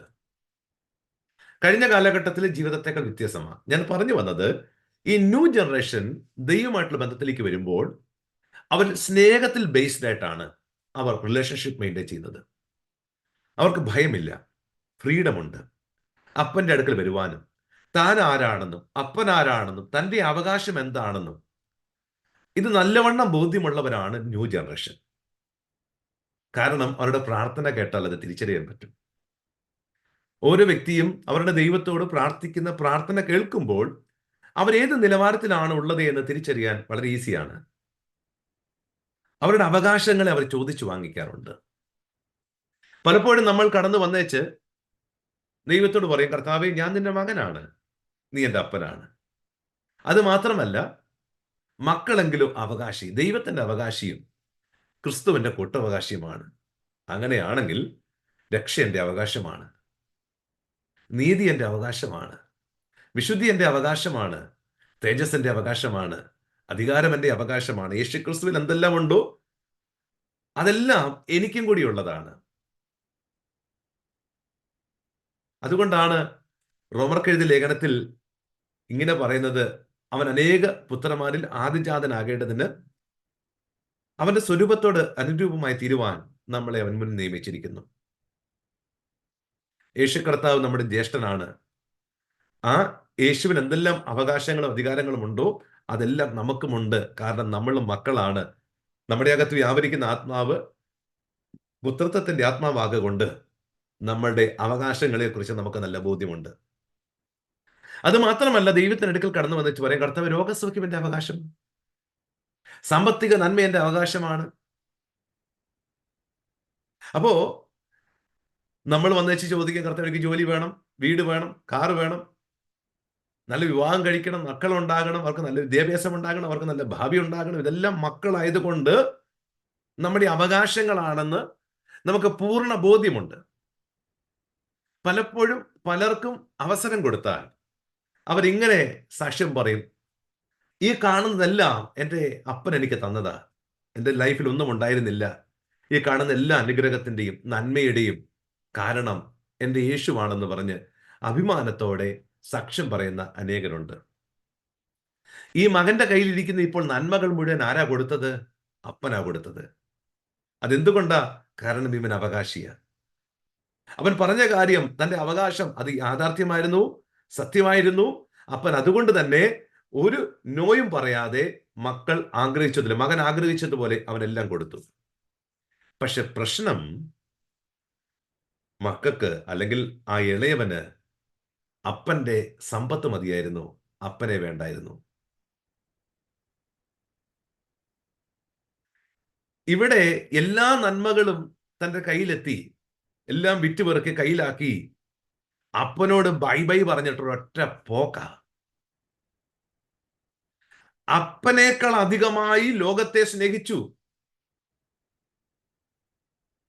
കയ്യിലിരിക്കുന്ന നന്മ ആര് കൊടുത്തതാ? അപ്പൻ കൊടുത്തതാ. ഇവൻ പോകുന്ന പോക്കിൽ എവിടെങ്കിലും താമസിക്കാൻ സത്രത്തിൽ കയറിയാൽ, ഹോട്ടലിൽ കയറിയാൽ, ഇന്നത്തെ കാലഘട്ടം വെച്ച് പറഞ്ഞാൽ ID കാർഡ് കൊടുക്കണം. ആ ID കാർഡിലെ അഡ്രസ് എവിടത്തെയാണെന്നറിയാവോ? അപ്പന്റെയാ. ബന്ധം വിച്ഛേദിച്ചിട്ടല്ല ഈ മകൻ പോകുന്നത്. ബന്ധത്തിന് ഒരു കുഴപ്പമില്ല, ഇപ്പോഴും മകനാണ്, അപ്പനാണ്. ഈ ബന്ധം ബ്രേക്ക് ചെയ്യാൻ പറ്റത്തില്ല. പക്ഷേ വിഷയം, അപ്പന്റെ കൂടെയല്ല മകൻ, അപ്പനെ വിട്ടേച്ചുള്ള പോക്ക. നമ്മുടെ പല ആൾക്കാരും രോഗസൗഖ്യത്തിന് വേണ്ടി, നന്മയ്ക്ക് വേണ്ടി, വിടുതലിന് വേണ്ടി, അനുഗ്രഹത്തിന് വേണ്ടി അപ്പന്റെ അടുക്കൽ വരും. മകനാണെന്നുള്ള ബോധ്യമുണ്ട്, അവകാശിയാണെന്നുള്ള ബോധ്യമുണ്ട്, നന്മകൾ ചോദിച്ചു വാങ്ങും. ദൈവം കൊടുക്കുമോ? നിശ്ചയമായി കൊടുക്കും, കാരണം നമുക്ക് അതിനുള്ള അവകാശമുണ്ട്. പക്ഷേ ഇതെല്ലാം പ്രാപിച്ചിട്ട് അപ്പനെ വിട്ടേച്ചുള്ള ഒരൊറ്റ പോക്ക ലോകത്തിലേക്ക്. കാരണം ലോകത്തിലെ സുഖങ്ങൾ ആസ്വദിക്കണമെങ്കിൽ അപ്പന്റെ നന്മ ആവശ്യമാണ്. ലവോദിക്ക സഭയെക്കുറിച്ച് പറയുമ്പോൾ ഉഷ്ണവാനുമല്ല, ശീതവാനുമല്ല, രണ്ടും കൂടിയാണെന്ന് പറയുന്നത് ഇതാ. ബന്ധമുണ്ട്, ലോകവും വേണം. ഇതാണ് ഇന്നത്തെ ന്യൂ ജനറേഷനെ ബാധിച്ചിരിക്കുന്ന പ്രധാന പ്രശ്നം. ഞാൻ പറഞ്ഞു, ഇപ്പോഴും അപ്പനെ കുറിച്ച് പറഞ്ഞാൽ ചോദിച്ചാൽ 100 നാവാണ്. ബന്ധത്തിൽ ഒരു പ്രശ്നവുമില്ല. പക്ഷെ അപ്പന്റെ കൂടെ അല്ല, അപ്പനെ വിട്ടിട്ടുള്ളൊരു പോക്ക. പ്രിയമുള്ളവരെ, നമ്മൾ കാണുന്ന ഈ ലോകം, ഇന്ന് പണമുണ്ടെങ്കിൽ നമുക്ക് എല്ലാ സുഖ സൗകര്യങ്ങളും നമ്മുടെ കയ്യിലെത്തും. പക്ഷെ ഇതൊന്നും സ്ഥിരമല്ല, താൽക്കാലികമാണ്, കാലാവസ്ഥ മാറുമെന്ന് ദൈവാത്മാവ് മുന്നറിയിപ്പ് തരുന്നു. ഒരു സുനാമി, ഒരു കൊടുങ്കാറ്റ്, ഒരു ഭൂകമ്പം, ഒരു പകർച്ചവ്യാധി, കോവിഡ് പോലുള്ള വിഷയങ്ങൾ, ഇതൊക്കെ നമ്മുടെ കാലാവസ്ഥയെ അല്ലെങ്കിൽ നമ്മുടെ സാഹചര്യങ്ങളെ മാറ്റാൻ കഴിവുള്ളതാണ്. പ്രതീക്ഷിക്കാതിരിക്കുന്ന സമയത്ത് സംഭവിക്കുന്ന ചില അനർത്ഥങ്ങൾ ഒന്നും പ്രെഡിക്റ്റബിൾ അല്ല.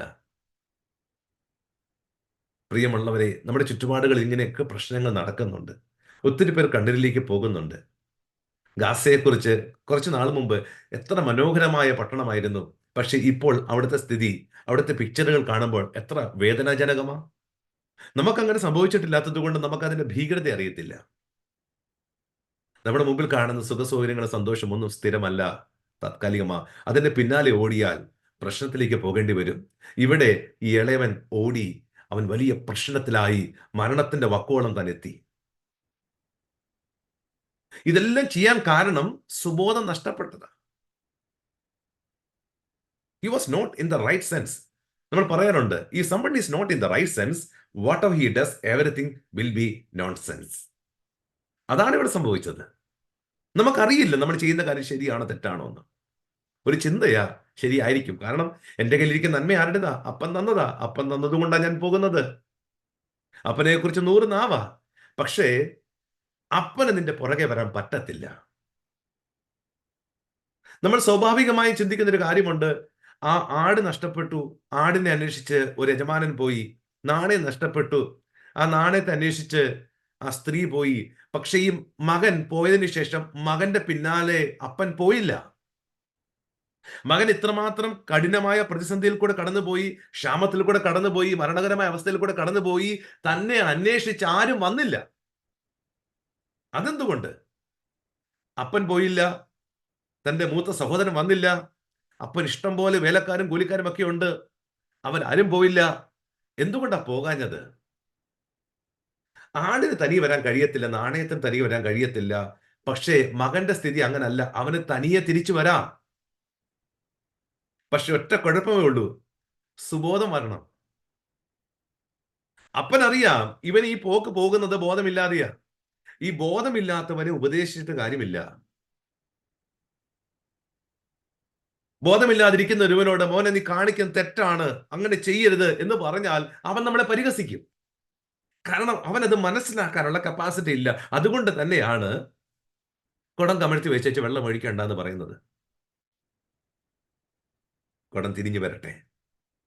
അതിനൊരു സമയം വേണം, സുബോധം വരണം. നമ്മൾ വായിച്ചിട്ടില്ലേ, നമ്മുടെ അകത്ത് വ്യാപരിക്കുന്ന ആത്മാവ് ഭീരുത്വത്തിന്റെ ആത്മാവല്ല, സ്നേഹത്തിന്റെ, ശക്തിയുടെ, സുബോധത്തിന്റെ ആത്മാവാണെന്ന്. അപ്പൊ സുബോധത്തിന്റെ പിന്നിൽ ഒരു ആത്മാവുണ്ട്. ഇവന്റെ പ്രശ്നം ദൈവാത്മാവായിട്ട് ശബ്ദം കേൾക്കുന്നത് ബ്രേക്കായി.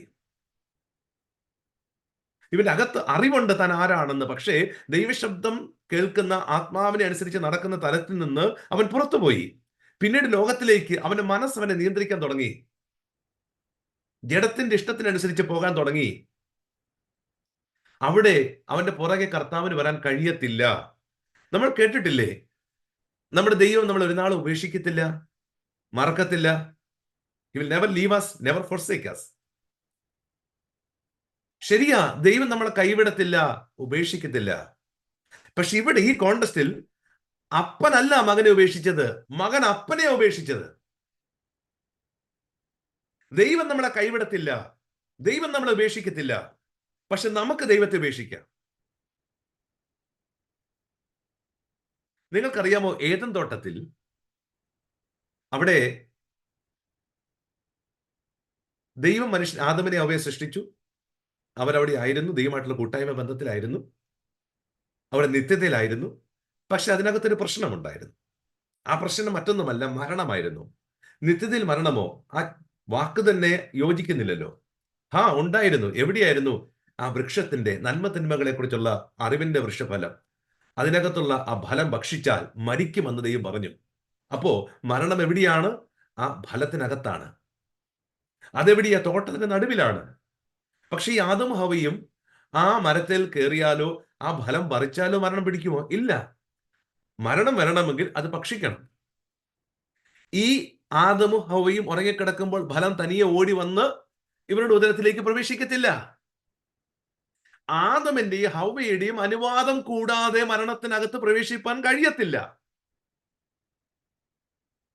മരണം ഇങ്ങോട്ട് വന്നതല്ല, അങ്ങോട്ട് പോയി പിടിച്ചതാ.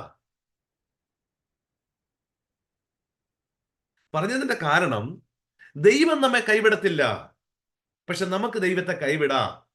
മരണം ഇങ്ങോട്ട് വന്ന് പിടിക്കത്തില്ല, പക്ഷെ അങ്ങോട്ട് പോയി മരണത്തെ സ്വീകരിക്കാം.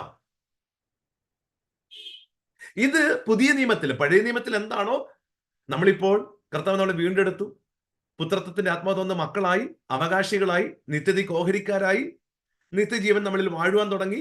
നമ്മുടെ ശരീരത്തിന്റെ വീണ്ടെടുപ്പിനോട് നമ്മൾ കാത്തിരിക്കുകയാണ്.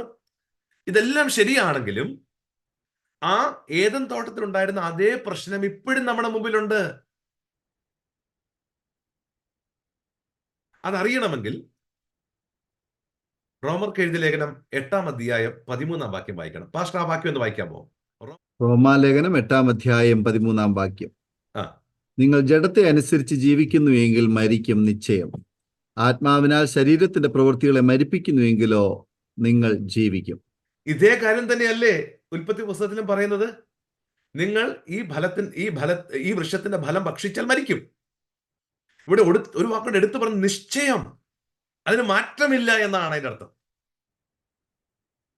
അന്ന് ഭക്ഷിച്ചാൽ മരിക്കുമായിരുന്നു, ഇന്ന് ജഡത്തെ അനുസരിച്ച് നടന്നാൽ മരിക്കും. അപ്പൊ ചോദ്യം എന്താണ്? ആത്മാവിനെ അനുസരിച്ച് നടക്കുന്നെങ്കിൽ നിങ്ങൾ ജീവിക്കും, ജഡത്തെ അനുസരിച്ച് നടന്നാൽ നിങ്ങൾ മരിക്കും. ഇത് വീണ്ടെടുക്കപ്പെട്ട ദൈവ മക്കളോട് പറയുന്ന കാര്യമാണ്, അവിശ്വാസികളോട് പറയുന്ന കാര്യമല്ല, സഭയോട് പറയുന്ന കാര്യമാണ്. നിങ്ങളെ ആരെ അനുസരിച്ചാണ് നടക്കുന്നത്? ശ്രദ്ധിക്കണമേ, അപ്പനെ വിട്ടുപോയ അന്ന് അവൻ മരിച്ചില്ല, പക്ഷെ അത് മരണത്തിലേക്കുള്ള യാത്രയാണ്.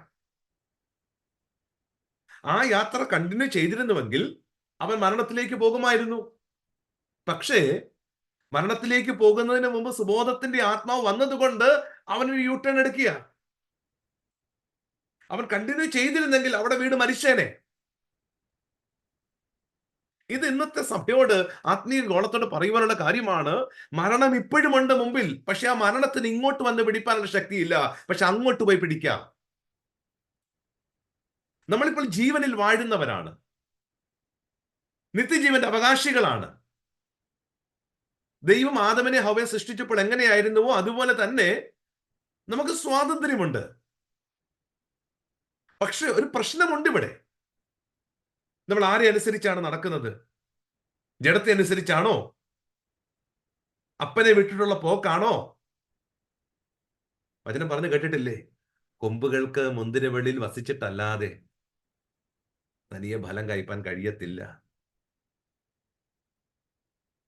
ക്രിസ്തുവിൽ വസിക്കാതെ ക്രിസ്തുവിനെ വിട്ടു പോകുന്നവർക്ക് മുമ്പിൽ കിടക്കുന്നത് മരണമാണെന്ന്. അത് വിട്ട അന്ന് മരണം വാഴണമെന്നില്ല. അല്ലെങ്കിൽ മരണം നിങ്ങളെ പിടിക്കണമെന്നില്ല. പക്ഷെ ആ പോക്ക് മരണത്തിലേക്കാണ്. അതിന്റെ എൻഡ് മരണമാണ്. അതിനു മുമ്പ് യു ടേൺ എടുക്കാൻ പറ്റുമെങ്കിൽ നിങ്ങൾ രക്ഷപ്പെടും. അപ്പനെ വിട്ട ഉടനെ നിങ്ങൾ പോയി എന്നല്ല എന്റെ അർത്ഥം. ദർസ് എ ചാൻസ്, പോസിബിലിറ്റി സുബോധത്തിലേക്ക് മടങ്ങി വരുവാൻ. സുബോധത്തിലേക്ക് വന്നു കഴിഞ്ഞാൽ പിന്നെ വഴിയെല്ലാം ഓർമ്മ വരും. ആരും ഉപദേശിക്കേണ്ട ആവശ്യമില്ല. അപ്പോൾ അവന് സുബോധം വന്നിട്ട് ഒരു മടക്കയാത്രയാണ്, U turn, back to the father's house, അപ്പന്റെ ഭവനത്തിലേക്കുള്ളൊരു യാത്ര. പോകുന്നതിന് മുമ്പ് ഞാൻ ഓടിച്ച് പറയട്ടെ, കാരണം ഇങ്ങനെ പറഞ്ഞാൽ ഒത്തിരി സമയമെടുക്കും. പ്രത്യേകിച്ച് ഓൺലൈൻ മാധ്യമങ്ങളിൽ കൂടി അധികം നേരം ഇരുന്ന് കേൾക്കാനുള്ള ശക്തി എല്ലാവർക്കും ഇല്ല. ചുരുക്കി ഒത്തിരി കാര്യങ്ങൾ ഞാൻ വിട്ട് അതിന് മെയിൻ കോറിലേക്ക്, ഞാൻ ഇതെല്ലാം നേരത്തെ പ്രസംഗിക്കുന്ന മെസ്സേജുകളായിരുന്നു. പക്ഷേ എനിക്ക് തന്ന സന്ദേശത്തിലേക്ക് ഞാൻ ഇതുവരെ എത്തിയിട്ടില്ല. അത് പറയണമെങ്കിൽ ഈ രണ്ടു കൂട്ടം ആൾക്കാരെ കാണിച്ചിട്ട് വേണം എനിക്ക് അങ്ങോട്ടേക്ക് വരുവാൻ. ചുരുക്കി പറയട്ടെ, ഒരു യു ടേൺ. സുബോധം വന്നു കഴിയുമ്പോൾ പെട്ടെന്ന് കാര്യങ്ങൾ ക്രമീകരിക്കപ്പെടും. പ്രിയമുള്ളവരെ, ആരെങ്കിലും അപ്പനെ വിട്ട് പോകുന്നെങ്കിൽ നിങ്ങൾ ഒറ്റ പ്രാർത്ഥന പ്രാർത്ഥിച്ചാൽ മതി. വേറൊന്നും വേണ്ട. കർത്താവേ, അവന് സുബോധത്തിന്റെ ആത്മാവിനെ കൊടുക്കണം. ആ സുബോധത്തിന്റെ ആത്മാവ് വന്നാൽ എല്ലാം ക്ലിയർ ആകും. ആരും ഉപദേശിക്കേണ്ട. അവൻ തനിയെ തിരിച്ചെടുക്കും. അവന് മനസ്സിലാകും എങ്ങനെയാ തിരിച്ചെടുക്കണം. വഴിയെല്ലാം ഓർമ്മ വരും. അപ്പനെ കുറിച്ചുള്ള ഓർമ്മ, വീടിനെ കുറിച്ചുള്ള ഓർമ്മ, അവിടെ നടക്കുന്ന അവിടുത്തെ അനുഗ്രഹത്തെ കുറിച്ചുള്ള ഓർമ്മ. സോ സുബോധത്തിന്റെ ആത്മാവ് ജനത്തിന്റെ അകത്തേക്ക് വരട്ടെ. താൻ ആരാണ് അവന് മനസ്സിലായി. ഞാൻ ഇവിടെ കിടന്ന് മരിക്കേണ്ടവനല്ല.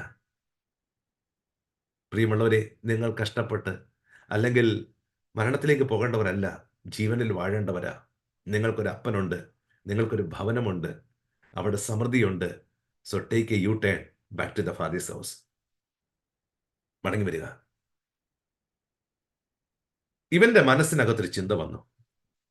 ഞാൻ എല്ലാ അവകാശങ്ങളും എടുത്തുകൊണ്ടല്ലേ വന്നത്. ഇനി മകനെന്ന് വിളിക്കപ്പെടുവാൻ ആ പേരിന് ഞാൻ യോഗ്യനല്ല. അതുകൊണ്ട് നിന്റെ കൂലിക്കാരിൽ ഒരുത്തനെ പോലെ എന്നെ ആക്കണമേ എന്ന് പറയും. കാരണം ഇവന്റെ ഇപ്പോഴത്തെ ചിന്ത, എനിക്ക് ജീവിച്ചാൽ മതി, അവകാശമൊന്നും ആയില്ലെങ്കിലും ജീവിച്ചാൽ മതി, മരണത്തോട് താല്പര്യമില്ല. അങ്ങനെ താൻ മടങ്ങി വരുന്നു. മടങ്ങി വരുന്നപ്പോൾ ദൂരത്ത് നിന്ന് തന്നെ അപ്പൻ ഈ മകനെ കാണുകയാണ്. മകനല്ല, അപ്പനോടി. ആ ബൗണ്ടറിക്കകത്ത് കയറിയപ്പോൾ പിന്നെ അപ്പൻ ഓടിച്ചെന്ന് അവനെ കെട്ടിപ്പിടിച്ച് കഴുത്തിന് ചുംബിച്ച്. പന്നിക്കുട്ടിൽ നിന്നാണ് വരുന്നത്, നാറ്റമാ, എത്ര ദിവസമായി കുളിച്ചിട്ടെന്ന് അറിയത്തില്ല. പക്ഷെ അതൊന്നും അപ്പന് വിഷയമല്ല. നിങ്ങളുടെ പാപം എത്ര വലുതാണെങ്കിലും, നിങ്ങളുടെ ജീവിതത്തിലെ ചെളി എത്ര വലുതാണെങ്കിലും, എത്ര നാറ്റം വമിച്ച അനുഭവമാണെങ്കിലും, എൻ്റെ അപ്പൻ അത് വിഷയമല്ല. നിങ്ങൾ മാനസാന്തരപ്പെട്ടാണ് മടങ്ങി വരുന്നത്.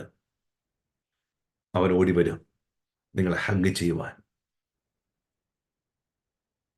അപ്പനെ തടയാൻ പറ്റത്തില്ല. ഈ മകൻ ഈ സാഹചര്യത്തിൽ കൂടെ കടന്നു പോകുമ്പോൾ പെട്ടെന്ന് പറയുന്നു, അപ്പാ, ഞാൻ സ്വർഗത്തോട് നിന്നോടും പാപം ചെയ്തു, നിന്റെ മകൻ എന്ന് വിളിക്കപ്പെടുവാൻ ഞാൻ യോഗ്യനല്ല. കൂലിക്കാരിൽ ഒരുത്തനെ പോലെ എന്നുള്ള വാക്ക് പ്രാക്ടീസ് ചെയ്തപ്പോണ്ടായിരുന്നു, പക്ഷെ ഇവിടെ പറയാൻ അനുവദിച്ചില്ല. അപ്പൻ പാലിക്കരോട് പറയുന്നു, കൊണ്ടുപോകാൻ എത്തരമായ അങ്കി, ഈടവന്റെ കൈക്ക് മോതിരം, ഈടവന്റെ കാലിന് ചെരുപ്പ്. ഇങ്ങനെ ഒറ്റ വാക്കിൽ പറയട്ടെ, ഈ വസ്ത്രം കാണിക്കുന്നത് നമ്മുടെ വിശുദ്ധിയാണ്. നീ വീണ്ടും വിശുദ്ധീകരിക്കാൻ ആഗ്രഹിക്കുന്നു. മോതിരം കാണിക്കുന്നത് പുത്രത്വമാണ്. വീണ്ടും നമ്മളെ ആ പദവിയിലേക്ക് ദൈവം കൈപിടിച്ചുയർത്താൻ ആഗ്രഹിക്കുന്നു. മൂന്നാമത് ചെരുപ്പ് കാണിക്കുന്നത് കർത്താവിന്റെ വേലയാണ്. വീണ്ടും നിങ്ങളെ റിസ്റ്റോർ ചെയ്യുവാൻ ആഗ്രഹിക്കുന്നു ശുശ്രൂഷയിൽ. ഞാനത് പറഞ്ഞുകൊണ്ട് ആ ഭാഗം വിടുകയാണ്. ഇതാണ് ന്യൂ ജനറേഷൻ, ഒന്നാമത്തെ കാറ്റഗറി. നല്ല സ്വാതന്ത്ര്യം, ഫ്രീഡം ഉണ്ട് അപ്പൻ്റെ അടുക്കൽ. പക്ഷെ പലപ്പോഴും ലോകത്തിലേക്കുള്ള ചിന്ത അപ്പനിൽ നിന്ന് നന്മ പ്രാപിച്ച് ലോകത്തിലേക്ക് പോകുവാൻ അവനെ പ്രേരിപ്പിക്കുകയും അപ്പനെ വിട്ടിട്ടുള്ള പോക്കാണ്. അത് ഡേഞ്ചർ സോണിലാണ് കിടക്കുന്നത്. യു ടേൺ എടുത്ത് മടങ്ങി വരിക. എന്തായിരിക്കണം ഒരു നല്ല മകൻ എന്ന് ഞാൻ അവസാനം പറയാം. ഒരു മകൻ എങ്ങനെയായിരിക്കണം, എന്താണ് ദൈവം മകൻ, അല്ല ദൈവം എക്സ്പെക്ട് ചെയ്യുന്ന ഒരു പെർഫെക്റ്റ് ആയിട്ടുള്ള മകൻ എന്താണ്, ഐ വിൽ എക്സ്പ്ലെയിൻ ലേറ്റർ. ഇനി രണ്ടാമത്തെ മകനെ കുറിച്ചൊന്ന് കാണിക്കാം വേഗത്തിൽ. മൂത്തപുത്രൻ. ഇത് ഓൾഡ് ജനറേഷൻ, ട്രഡീഷണൽ എന്നൊക്കെ പറയാൻ പറ്റും. ആദ്യമേ അവരെ കുറിച്ചുള്ള നല്ല കാര്യങ്ങൾ പറയട്ടെ. മൂത്ത മകൻ വയലിലായിരുന്നുവെന്നും അവിടെ 25 മുതലുള്ള വാക്യങ്ങളാണ്. 25 മുതൽ അവന്റെ മൂത്ത മകൻ വയലിലായിരുന്നു. അവൻ വന്ന് വീടിനോട് അടുത്തപ്പോൾ വാദ്യവും നൃത്തഘോഷവും കേട്ടു. ബാല്യക്കാരിൽ ഒരുത്തനെ വിളിച്ച് ഇതെന്ത് എന്ന് ചോദിച്ചു. അവൻ അവനോട്, നിന്റെ സഹോദരൻ വന്നു, നിന്റെ അപ്പൻ അവനെ സൗഖ്യത്തോടെ കിട്ടിയതുകൊണ്ട് തടിപ്പിച്ച കാളക്കുട്ടി അറുത്തു എന്ന് പറഞ്ഞു. അപ്പോൾ അവൻ കോപിച്ച് അകത്ത് കിടക്കുവാൻ മനസ്സില്ലാതെ നിന്നു. അപ്പൻ പുറത്തു വന്ന് അവനോട് അപേക്ഷിച്ചു. അവൻ അവനോട്, ഇത്ര കാലമായി ഞാൻ നിന്നെ സേവിക്കുന്നു, നിന്റെ കൽപ്പന ഒരിക്കലും ലംഘിച്ചിട്ടില്ല. എന്നാൽ എന്റെ ചങ്ങാതികളുമായി ആനന്ദിക്കേണ്ടതിന് നീ ഒരിക്കലും എനിക്കൊരു ആട്ടിൻകുട്ടിയെ തന്നിട്ടില്ല. നല്ല ഗുണഗണങ്ങൾ പറയട്ടെ, അപ്പനെ വിട്ടു പോയിട്ടില്ല ഒരിക്കലും. 2, അപ്പന്റെ കൽപ്പനകളൊന്നും ലംഘിച്ചിട്ടില്ല. 3, അപ്പന് വേണ്ടി രാവും പകലും അധ്വാനിക്കുന്നവനാണ്. ഇങ്ങനെ നല്ല ഗുണങ്ങൾ ഉള്ള ഒരു മകനാണ് മൂത്തവൻ. പക്ഷേ ഏറ്റവും ഡേഞ്ചറും മൂത്ത മകനാണ്. അതിലേക്കാണ് ഞാൻ വരുന്നത്. ഞാൻ പറഞ്ഞുവല്ലോ, ഈ ഓൾഡ് ജനറേഷൻ കൂടുതലും കൂട്ടായ്മ ആചരിപ്പാൻ ഉത്സാഹമുള്ള ആൾക്കാരാണ്. അവർക്കൊരു ചിട്ടയായ ജീവിതമുണ്ട്. രാവിലെ എഴുന്നേൽക്കുമ്പോൾ പ്രാർത്ഥിക്കുന്നു. അതുപോലെ തന്നെ രാത്രിയിൽ കുടുംബ പ്രാർത്ഥന, കിടക്കാൻ നേരത്തുള്ള പ്രാർത്ഥന, ഭക്ഷണം കഴിക്കുന്നതിന് മുമ്പുള്ള പ്രാർത്ഥന, എവിടേക്കെങ്കിലും പോകുമ്പോഴുള്ള പ്രാർത്ഥന. ഇങ്ങനെ സിസ്റ്റമാറ്റിക് ആയ രീതിയിൽ പോകുന്നവരാണ് ട്രഡീഷണൽ ആൾക്കാർ. അത് ഇന്നത്തെ പുതിയ ന്യൂ ജനറേഷനിൽ കാണാനില്ല. അതുകൊണ്ട് തന്നെ പുതിയ തലമുറയ്ക്ക് പഠിപ്പിച്ചു കൊടുക്കുവാനും ന്യൂ ജനറേഷന് കഴിയുന്നില്ല. എന്നാൽ പഴയ ആൾക്കാർക്ക് ഇങ്ങനെയുള്ള കാര്യങ്ങളിൽ അവർ ശുഷ്കാന്തിയുള്ളവരായിരുന്നു. അതുകൂടാതെ പഴയ കാലത്തുള്ള ആൾക്കാർ കൂടുതലും ഉപവാസ പ്രാർത്ഥനകൾ 3 ദിവസം, 7 ദിവസം, 21 ദിവസം ഒക്കെ എടുക്കാൻ താല്പര്യമുള്ളവരായിരുന്നു. സഭകളിൽ എപ്പോഴും മീറ്റിങ്ങുകൾ ഉണ്ടായിരുന്നു. അത് വ്യാഴാഴ്ച കോട്ടേജ് മീറ്റിംഗ് ആകട്ടെ, വെള്ളിയാഴ്ച ഉപവാസ പ്രാർത്ഥനയാകട്ടെ, ഞായറാഴ്ചത്തെ മീറ്റിംഗ് ആകട്ടെ, ചുരുക്കി പറഞ്ഞാൽ മീറ്റിങ്ങുകളിൽ പങ്കെടുക്കുവാൻ ഉത്സാഹമുള്ള റെഗുലർ ആയിരുന്നു അവരൊക്കെ. എന്നാൽ ഇന്നത്തെ കാലഘട്ടങ്ങൾ മീറ്റിങ്ങുകൾ കുറഞ്ഞുകൊണ്ടിരിക്കുക. എല്ലാവരും ജോലിക്കാരായി, തിരക്കായി, സഭയിൽ വിശ്വാസികളുടെ എണ്ണം കുറഞ്ഞുകൊണ്ടിരിക്കുന്നു. പലപ്പോഴും പലയിടങ്ങളിൽ, പ്രത്യേകിച്ച് കേരളത്തിലൊക്കെ. അപ്പോൾ മോർണിംഗിലൊക്കെ മീറ്റിംഗ് വെച്ചാൽ ആൾക്കാരില്ല ഇന്നത്തെ കാലഘട്ടത്തിൽ. പഴയ കാലഘട്ടം അങ്ങനെ അല്ല. അപ്പോൾ ഇങ്ങനെയുള്ള കുറേ കാര്യങ്ങളിൽ എക്സലന്റ് ആണ് അവര്. അതുകൂടാതെ ഈ വചനം വായിച്ച് അതുപോലെ തന്നെ പോകുവാൻ ആഗ്രഹിക്കുന്ന ആൾക്കാരായിരുന്നു. കൽപ്പനകളൊക്കെ അനുസരിക്കുവാൻ ഉത്സാഹമുള്ള ആൾക്കാരായിരുന്നു. ഇന്നത്തെ കാലഘട്ടത്തിൽ എങ്ങനെയാണ്? അതിനേക്കാളും കുറച്ചും കൂടെ ഡെപ്ത് ഉണ്ടായിരുന്നു അവരുടെ വിശ്വാസ ജീവിതത്തിന്. അപ്പൊ ചുരുക്കി പറഞ്ഞാൽ ഈ ഓൾഡ് ജനറേഷൻ ആയിട്ടുള്ള ആൾക്കാർക്ക് ഒത്തിരി ഗുണഗണങ്ങളുണ്ട്. പക്ഷേ but still they are danger. അതിലേക്കാണ് ഞാൻ വരുന്നത്. അതെന്താണെന്ന് ചോദിച്ചാൽ, ഈ അപ്പനും മൂത്ത മകനുമായിട്ടുള്ള ബോഡി ലാംഗ്വേജ് ഒന്ന് ശ്രദ്ധിച്ചാട്ടെ. ഈ വയലിൽ നിന്ന് വരുന്ന സമയത്ത് വീടിനോട് അടുക്കുമ്പോൾ വാദ്യഘോഷങ്ങളെല്ലാം കേട്ട് കഴിഞ്ഞപ്പോൾ ഇവന് തന്നെ ഒരു കൺഫ്യൂഷനായി. What is happening? എന്താ എൻ്റെ വീട്ടിൽ നടക്കുന്നത്? രാവിലെ ഇറങ്ങി പോകാൻ നേരത്ത് ഇങ്ങനെ ഒരു കാര്യം എൻ്റെ അപ്പനോട് പറഞ്ഞിട്ടില്ല. പക്ഷെ ഇവിടെ പെട്ടെന്നൊരു പാർട്ടി നടക്കുന്നു. സാധാരണ നമ്മൾ വരുമ്പോൾ നമ്മുടെ വീട്ടിലൊരു ആഘോഷം എന്തൊക്കെ കേൾക്കുകയാണ്, നമ്മൾ ഓടി വീട്ടിനകത്തേട്ട് കയറി ചെന്നിട്ട് വീട്ടിലുള്ള ആൾക്കാരോട് ചോദിക്കും. പക്ഷേ ഇവൻ വീട്ടിനകത്തോട്ട് പ്രവേശിക്കാൻ കഴിയാതെ കുറച്ച് ദൂരത്ത് നിന്നുകൊണ്ട് അവൻ വിളിക്കുന്നത് ബാല്യക്കാരെയാ. ഒരു ബാല്യക്കാരനെ വിളിക്കുന്നു, ചോദിക്കുന്നു കാര്യം എന്താ നടക്കുന്നത്. വീട്ടിനകത്തോട്ട് കയറാൻ തനിക്ക് മനസ്സില്ല. വെളിയിൽ നിന്നുകൊണ്ട് തന്നെ കാര്യങ്ങൾ ചോദിച്ച് മനസ്സിലാക്കുന്നു. അപ്പം ബാല്യക്കാരൻ പറഞ്ഞു, നിന്റെ ഇളയ സഹോദരൻ വന്നിരിക്കുന്നു. അപ്പൻ അവനെ ജീവനോടെ മടക്കി കിട്ടിയതുകൊണ്ട് തടിപ്പിച്ച കാളക്കുട്ടിയെ കറുത്ത് അവരിങ്ങനെ സന്തോഷിക്കുന്നു. ഇത് കേട്ടപ്പോ ഇവന് കോപമുണ്ടായി. എന്നിട്ട് വീട്ടിനകത്തോട്ട് പോകുവാൻ താൻ താല്പര്യപ്പെടുന്നില്ല. അവിടെ തന്നെ നിൽക്കുക. എത്ര സമയം എടുത്തു എന്നറിയത്തില്ല. ആരെങ്കിലും ചെന്നിട്ട് അപ്പനോട് പറഞ്ഞു കാണും, ദേ മൂത്തയാൾ വന്നിട്ട് വെളി നിൽക്കുക, അവനകത്ത് കയറുന്നില്ല. പെട്ടെന്ന് അപ്പൻ ഓടി ഈ മൂത്തവന്റെ അടുക്കിലേക്ക് വരുന്നു. എന്നിട്ട് അവനോട് അപേക്ഷിക്കുന്നു എന്ന് പറയുക. ഇളയവൻ അപ്പന്റെ അടുക്കലേക്ക് വരുമ്പോൾ അപ്പൻ ഓടിച്ചെല്ലുന്നു, കെട്ടിപ്പിടിക്കുന്നു, ഉമ്മ കൊടുക്കുന്നു. പക്ഷേ മൂത്തവനുമായിട്ട് അങ്ങനെ ഒരു ബന്ധമേ ഇല്ല. അവിടെ ഒരു അകൽച്ചയുണ്ട്. കാര്യം ഒരു കുടുംബത്തിലാണ് ജീവിക്കുന്നതെങ്കിലും കമ്മ്യൂണിക്കേഷൻ ഇല്ല. ഞാൻ പറയുന്ന കാര്യങ്ങൾ ഉൾക്കൊള്ളുന്നു എന്ന് പറഞ്ഞാൽ ഫോർമാലിറ്റി അല്ല, കാര്യങ്ങൾ പറയേണ്ട കാര്യങ്ങൾ. കാരണം ആ ഒരു ഇളയ മകനും അപ്പനുമായിട്ടുള്ള ഫ്രീഡം മൂത്തവനും അപ്പനുമായിട്ട് ഇല്ല. എത്രയോ വീടുകളിൽ മക്കളും അപ്പനുമായിട്ട് സംസാരിക്കാത്തതുണ്ടെന്നറിയാമോ? കാര്യം ശരി, ഒരു കുടുംബത്തിൽ താമസിക്കുന്നു, ഒരുമിച്ച് ഭക്ഷണം കഴിക്കുന്ന കാര്യങ്ങളെല്ലാം ഉണ്ടെങ്കിലും കമ്മ്യൂണിക്കേഷൻ ഇല്ല. അപ്പനെ ഒന്ന് കെട്ടിപ്പിടിക്കാൻ കഴിയാറില്ല, കൈ കൊടുക്കാറില്ല, ഉമ്മ വെക്കാൻ കഴിയത്തില്ല. എത്ര വീടുകളിൽ അങ്ങനെയുണ്ട്. ഇതാണ് ഇവിടെ സംഭവിക്കുന്നത്. സ്നേഹത്തിൽ കുറവുണ്ട്. എന്ന് പറഞ്ഞാൽ ഞാൻ എന്താണ് അപ്പന് ഇഷ്ടമെന്ന് അറിയത്തില്ല, അപ്പന്റെ മനസ്സറിയാൻ പറ്റുന്നില്ല. മകനോട് അപ്പൻ അപേക്ഷിക്കേണ്ടി വരിക, യു കം ഇൻ, നീ വാ, യു ആർ പ്ലീഡിങ്. ആ ദേഷ്യം അവൻ പ്രകടിപ്പിക്കുക. ഓക്കെ, ഇനി കുറെ നാളുകളായി പറയാൻ വേണ്ടി വെച്ചിരുന്ന ചില കാര്യങ്ങൾ ഇപ്പോൾ താൻ പറയുക. ഇപ്പോൾ ഒരു അവസരം കിട്ടിയത്. ഇത്ര കാലമായി ഞാൻ അതിനെ സേവിക്കുന്നു. NIV ട്രാൻസ്ലേഷനകത്ത് ഇങ്ങനെ എഴുതിയിരിക്കുന്നു, I'm slaving you for all these years. ഞാൻ നിനക്ക് വേണ്ടി ഇതുവരെ അടിമപ്പണി ചെയ്യാൻ, അടിമയെ പോലെ വേല ചെയ്യായിരുന്നു. പക്ഷെ എനിക്ക് ഒത്തിരി ആഗ്രഹങ്ങളുണ്ട്. പുള്ളിക്കാരൻ ഇങ്ങനെ ജീവിക്കുന്നുവെങ്കിലും അകത്തൊത്തിരി ആഗ്രഹങ്ങളൊക്കെ ആയിട്ടാണ് നടക്കുന്നത്. പക്ഷെ അത് അപ്പന് ഇഷ്ടപ്പെടുകയോ ഇല്ലയോ എന്ന് അറിയാത്തത് കൊണ്ട് ചോദിച്ചിട്ടുമില്ല. എന്റെ കൂട്ടുകാരുമായി ആനന്ദിക്കേണ്ടതിന് എനിക്ക് മനസ്സുണ്ടായിരുന്നു.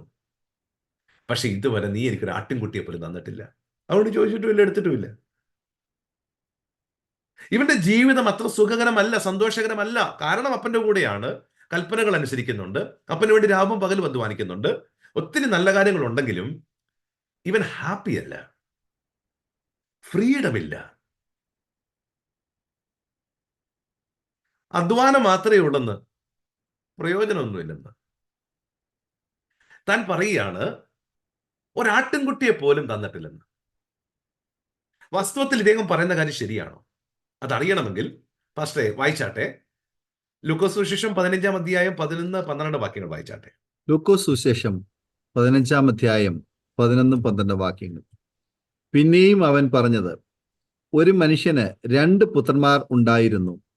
അവരിൽ ഇളയവൻ അപ്പനോട്, അപ്പാ, വസ്തുവിൽ എനിക്ക് വരേണ്ടുന്ന പങ്ക് തരേണമേ എന്ന് പറഞ്ഞു. അവൻ അവർക്ക് മുതൽ പകുത്തു കൊടുത്തു. അവിടെ എഴുതി വെച്ചിരിക്കുന്നു, ഇളയവനാണ് ചോദിക്കുന്നത്, പക്ഷെ അപ്പൻ കൊടുക്കുന്നത് അവൻ അവർക്ക് മുതൽ പകുത്തു കൊടുത്തു. He has divided between them. 2 പേർക്കും തുല്യമായിട്ട് ഓൾറെഡി അപ്പൻ കൊടുത്തിരിക്കുക. അന്ന് ചോദിച്ചത് ഇളയവനാ, പക്ഷെ അപ്പൻ കൊടുത്തത് 2 പേർക്കും തുല്യമായിട്ടാണ്. ഇളയവൻ ഉള്ളതെല്ലാം വിറ്റുപെറുക്കി. ബാക്കി റിമൈനിങ് കിടക്കുന്നത് മുഴുവൻ ആരുടേതാ? മൂത്തവന്റേതാ. അത് ഓൾറെഡി കൈമാറ്റം ചെയ്ത് കഴിഞ്ഞിരിക്കുന്നു. It is given to him. സകലത്തിന്റെയും അവകാശിയാണ് ഇപ്പോൾ ഈ മൂത്ത മകൻ. അവനാണ് പറയുന്നത്, ഇതുവരെ നീ എനിക്കൊരു ആട്ടിൻകുട്ടിയെ പോലും തന്നിട്ടില്ല. ഇവിടുത്തെ പ്രശ്നം, ഇവൻ ആ വീട്ടിൽ കൂലിക്കാരും വേലക്കാരുമുണ്ടേ, അവരുടെ കൂടിയാണ് ഈ പുള്ളിക്കാരൻ എപ്പോഴും ജീവിക്കുന്നത്. അതുകൊണ്ട് തന്നെ അവരുടെ മൈൻഡ് സെറ്റിലേക്ക് ഇവൻ മാറിപ്പോയി. ഇതിന്റെ എല്ലാം അവകാശിയാണെന്നുള്ള ചിന്തയില്ലാതായിപ്പോയി. എല്ലാം ഉണ്ടെങ്കിലും ഒന്നുമില്ലാത്തവനെ പോലെ ജീവിക്കുക. കാരണം ഈ മൂത്തവന്റെ അകത്ത് കിടക്കുന്ന മൈൻഡ് സെറ്റ് ദാസത്വമാണ്. അവൻ ദാസനെ പോലെ ചിന്തിക്കുന്നു, ദാസനെ പോലെ പ്രവർത്തിക്കുന്നു, ദാസനെ പോലെ ജീവിക്കുന്നു. മകനാണെങ്കിലും പുത്രനായിട്ട് പുത്രത്വത്തിലേക്ക് കയറിയിട്ടില്ല. അവകാശിയാണെന്നുള്ള ബോധത്തിലേക്ക് വന്നിട്ടില്ല. അവന് ചിന്ത അപ്പൻ എന്തെങ്കിലും ഇഷ്ടമുണ്ട് തന്നാൽ എടുക്കും, ഇല്ലെങ്കിൽ എടുക്കത്തില്ല. ദാസന് ചോദിച്ചു വാങ്ങുവാൻ അവകാശമില്ല. അതല്ലെങ്കിൽ യജമാനൻ തരുന്നത് എടുക്കുവാനുള്ള അവകാശമേ ഉള്ളൂ. പുത്രനാണെങ്കിൽ എടുക്കാനുള്ള അവകാശമുണ്ട്, പക്ഷെ ഇതുവരെ തന്നെ അത് ഉപയോഗിച്ചിട്ടില്ല. എല്ലാത്തിനും അവകാശി. അപ്പൻ പറയുന്നുണ്ട് എന്റെ എല്ലാം നിന്റേതാ, പക്ഷെ അത് ഈ മകന് മനസ്സിലായിട്ടില്ല. എല്ലാത്തിനും അവകാശിയായിട്ടും ദാസനെ പോലെ ജീവിക്കേണ്ടി വന്ന ഒരുവന്റെ കഥയാണ് ഈ കഥ. പ്രിയമുള്ളവരെ, ഈ മൂത്തവൻ പുത്രത്വത്തിലേക്ക് കയറണം. സകലത്തിന്റെയും അവകാശിയാണെന്നുള്ള ബോധത്തിലേക്ക് അവൻ കടന്നു വരണം. ഇളയവൻ തന്റെ അവകാശം ചോദിച്ചപ്പോൾ വസ്തുവിന്റെ പാതിയുമായിട്ട് പോയതാ. അങ്ങനെയാണെങ്കിൽ മൂത്തവൻ ഒരു ആട്ടിൻകുട്ടി എടുത്താൽ അപ്പൻ എന്തെങ്കിലും പറയുമോ? അതിനാദ്യമേ അപ്പനെ അറിയണം.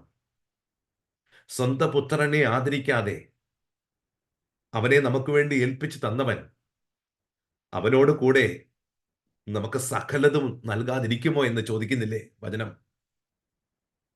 എല്ലാത്തിനും അവകാശിയല്ലേ? ആ പ്രിയമുള്ളവരെ, നിങ്ങൾ സകലത്തിന്റെയും അവകാശിയാണ്.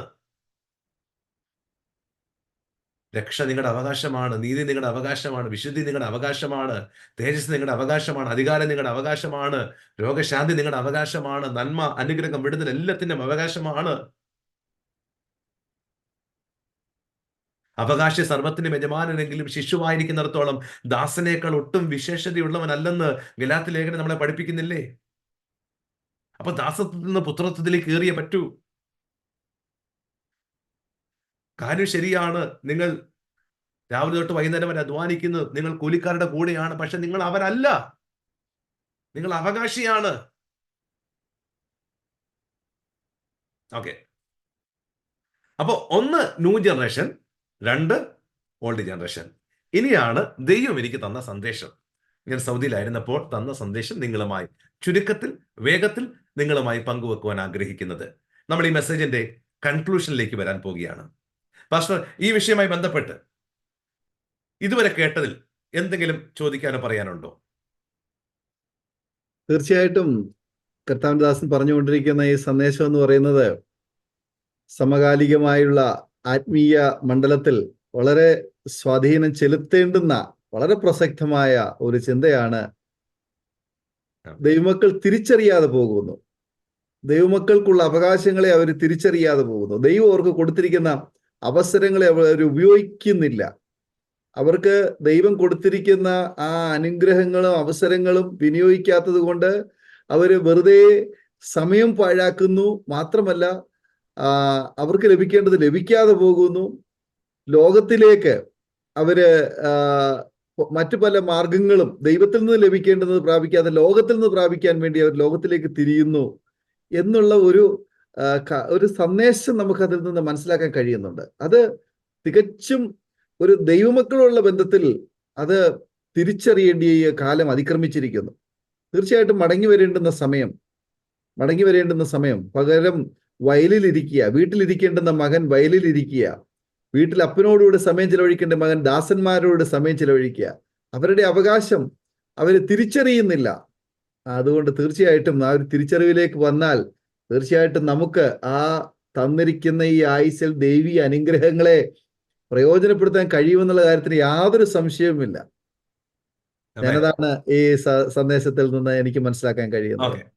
ഇനി നമ്മൾ ചിന്തിക്കാൻ പോകുന്നത് ഈ സന്ദേശത്തിന്റെ കോറിലേക്കാണ്. എന്താണ് ദൈവം എനിക്ക് സൗദിയിൽ വെച്ച് സംസാരിച്ചത്, അല്ലെങ്കിൽ എന്നോട് ജനത്തോട് പറയാൻ പറയുന്നത്? അതാണ് ഇനി ഈ സന്ദേശത്തിൽ കൂടെ ഞാൻ നിങ്ങളുമായി പങ്കുവെക്കുന്നത്. ഇത് മിസ്സാക്കരുത്. ഇത് നിങ്ങളുടെ ജീവിതത്തിൽ വലിയ അനുഗ്രഹമായി തീരും. ദൈവം ആഗ്രഹിക്കുന്ന, അല്ലെങ്കിൽ പുത്രൻ എന്ന വാക്കുകൊണ്ട് ദൈവം എന്താണ് എക്സ്പെക്ട് ചെയ്യുന്നത്, അപ്പൻ എന്താണ് എക്സ്പെക്ട് ചെയ്യുന്നത്? ഇവിടെ രണ്ട് മക്കളെ കാണാൻ കഴിയുന്നു, ഇളയവൻ, മൂത്തവൻ. ഇത് രണ്ടുപേരും മാനസാന്തരപ്പെടണം. ഇളയവന് മാനസാന്തരപ്പെടണം, മൂത്തവന് മാനസാന്തരപ്പെടണം. ഇതാണ് നമ്മുടെ സന്ദേശത്തിൽ കൂടെ വന്നത്. എന്നാൽ എങ്ങനെയായിരിക്കണം ഒരു പുത്രൻ? അതറിയണമെങ്കിൽ യേശുവിനെ നോക്കണം. ദൈവത്തിന്റെ പുത്രൻ ആരാണ്? ഏറ്റവും പെർഫെക്റ്റ് എന്ന് പറഞ്ഞാൽ അത് യേശുവല്ലേ? നമ്മൾ എങ്ങനെയാ ആകേണ്ടത്? യേശുവിനെ പോലെയല്ലേ ആകേണ്ടത്? അപ്പൊ ആ യേശുവിലേക്ക് ഞാൻ നിങ്ങളെ കൊണ്ടുവരാൻ ആഗ്രഹിക്കുന്നു. പ്രിയമുള്ളവരെ, ഒരു നാണയത്തിന് രണ്ട് വശമുണ്ട് എന്നതുപോലെ ഈ പുത്രത്വം എന്ന വിഷയത്തിനകത്തും രണ്ട് വശങ്ങളുണ്ട്. അതാണ് ഞാൻ നിങ്ങളുമായി പങ്കുവെക്കാൻ പോകുന്നത്. നമുക്കറിയാം, ഫിലിപ്പിയ ലേഖനം 2-ാം അധ്യായത്തിലേക്ക്. ഫിലിപ്പിയ ലേഖനം 2-ാം അധ്യായം 6 മുതൽ. അവൻ ദൈവരൂപത്തിലിരിക്കെ ദൈവത്തോടുള്ള സമത്വം മുറുകെ പിടിച്ചുകൊള്ളണമെന്ന് വിചാരിക്കാതെ ദാസരൂപം എടുത്തു, മനുഷ്യ സാദൃശ്യത്തിലായി, തന്നെത്താൻ ഒഴിച്ച് വേഷത്തിൽ മനുഷ്യനായി വിളങ്ങി, തന്നെത്താൻ താഴ്ത്തി മരണത്തോളം, ക്രൂശിലെ മരണത്തോളം തന്നെ അനുസരണമുള്ളവനായി തീർന്നു. അതുകൊണ്ട് ദൈവവും അവനെ ഏറ്റവും ഉയർത്തി സകല നാമത്തിനും മേലായ നാമം നൽകി. ആമേൻ. മതി. പ്രിയമുള്ളവരെ, യേശു ഈ ഭൂമിയിലേക്ക് വന്നത് ദൈവപുത്രനായിട്ടാണ്. അപ്പോൾ തന്നെ താൻ ഈ ഭൂമിയിലേക്ക് വന്നത് ദാസനായിട്ടുമാണ്. യേശുവിനെ ക്രൂശിപ്പാനുള്ള ഏക കാരണം താൻ ദൈവപുത്രനാണെന്ന് പറഞ്ഞതാണ്.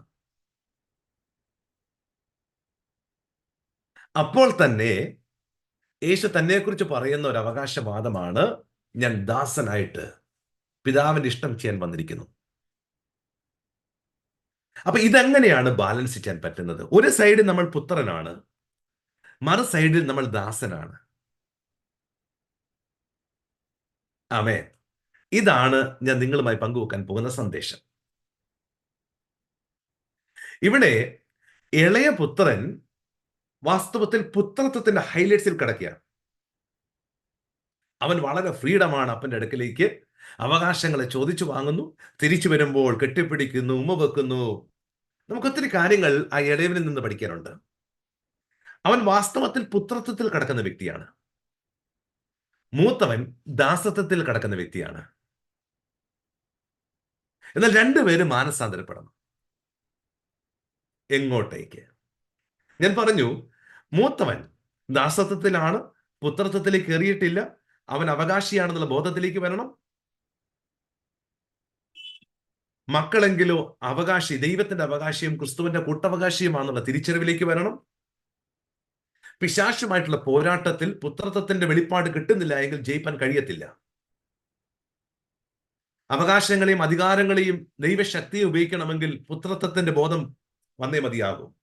കർത്താവ് സൃഷ്ടിച്ചിരിക്കുന്നത് യാചകന്മാരെയല്ല. അതുകൊണ്ടാണ് റോമാലേഖനം 8:14 മുതൽ വായിക്കുന്നത്, ദൈവാത്മാവ് നയിക്കുന്ന ഏവരും ദൈവത്തിന്റെ മക്കളാകുന്നു. നാം പിന്നെയും ഭയപ്പെടേണ്ടതിന് ദാസ്യത്വത്തിന്റെ ആത്മാവിനെയല്ല, നാം അബ്ബാ പിതാവേ എന്ന് വിളിക്കുന്ന പുത്രത്വത്തിന്റെ ആത്മാവിനെ അത്രേ നാം പ്രാപിച്ചത്. ആത്മാവ് താനും നമ്മുടെ ആത്മാവോടുകൂടെ സാക്ഷ്യം പറയുന്നു, നാം ദൈവത്തിന്റെ മക്കളെന്ന്. മക്കളെങ്കിലോ അവകാശികൾ, ദൈവത്തിന്റെ അവകാശികൾ, ക്രിസ്തുവിന്റെ കൂട്ടവകാശികൾ തന്നെ. എന്റെ അകത്തും നിങ്ങളുടെ അകത്തും വ്യാപരിക്കുന്ന ആത്മാവ് ദാസത്വത്തിന്റെ ആത്മാവല്ല, പുത്രത്വത്തിന്റെ ആത്മാവത്രേ. പുത്രനാണെങ്കിൽ പുത്രനെ പോലെ ജീവിക്കണം. അപ്പൻ നടക്കുന്നത് പോലെ നടക്കണം. അപ്പൻ പ്രവർത്തിക്കുന്ന പോലെ പ്രവർത്തിക്കണം. യേശു പറഞ്ഞു, എന്നിൽ വിശ്വസിക്കുന്നവൻ ഞാൻ ചെയ്യുന്ന പ്രവൃത്തി ചെയ്യും. ഞാൻ പിതാവിന്റെ അടുക്കൽ പോകുന്നത് കൊണ്ട് അതിലും വലുത് അവൻ ചെയ്യും. വിശ്വസിക്കുന്നവരാൽ ഈ അടയാളങ്ങൾ നടക്കും. അവർ എന്റെ നാമത്തിൽ ഭൂതങ്ങളെ പുറത്താക്കും, പുതുഭാഷകൾ സംസാരിക്കും, മരണകരമായി യാതൊന്ന് കുടിച്ചാലും ഒരു ഹാനി വരത്തില്ല, സർപ്പങ്ങളെ അവർ പിടിച്ചടക്കും, രോഗിയുടെ മേൽ കൈവച്ചാൽ സൗഖ്യം വരും. മക്കൾ, അവർക്ക് അവകാശമുണ്ട്, അവർക്ക് ഫ്രീഡം ഉണ്ട്. അതുകൊണ്ടാണ് പുതിയ നിയമത്തിൽ പറഞ്ഞു, നിങ്ങൾ എന്നെ സ്നേഹിക്കുന്നുവെങ്കിൽ എന്റെ കൽപ്പനകളെ പ്രമാണിക്കും. പുതിയ നിയമം സ്നേഹത്തിൽ ബേസ്ഡ് ആണ്.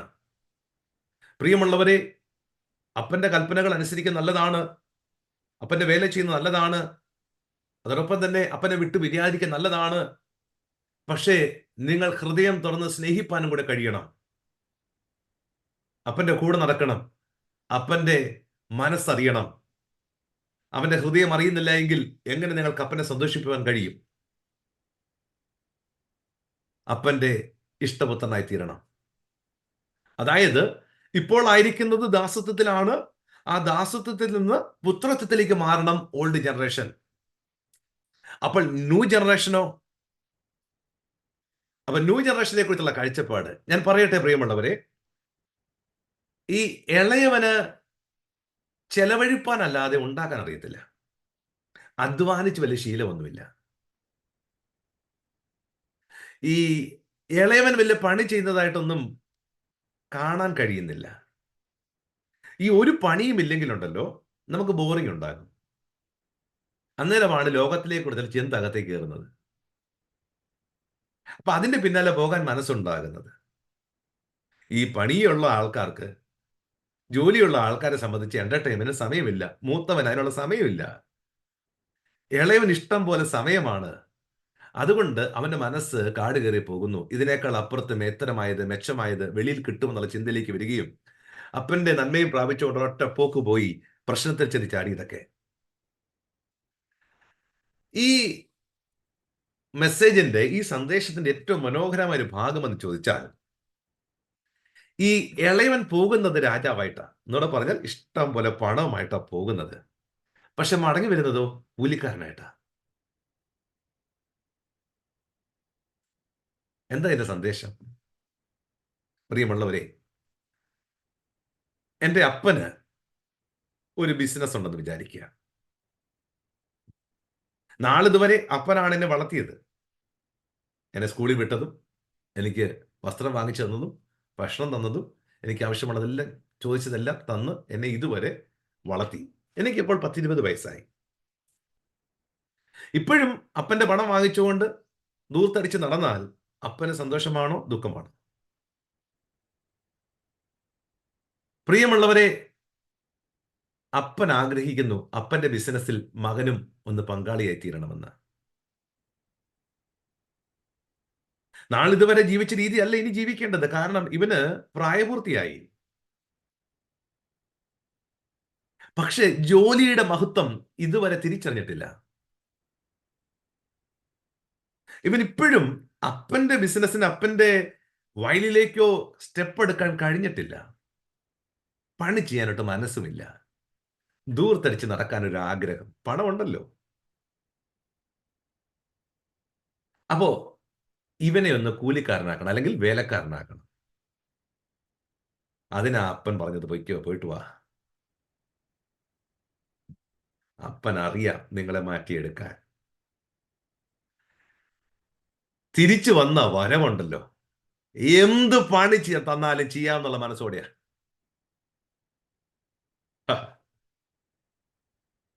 പുള്ളിക്കാരൻ പന്നിയെ തീറ്റിട്ടാ വന്നേക്കുന്നത്. ഇതിനെക്കാട്ടും താഴെ ഒരു പണി ഇനി ചെയ്യാനില്ല.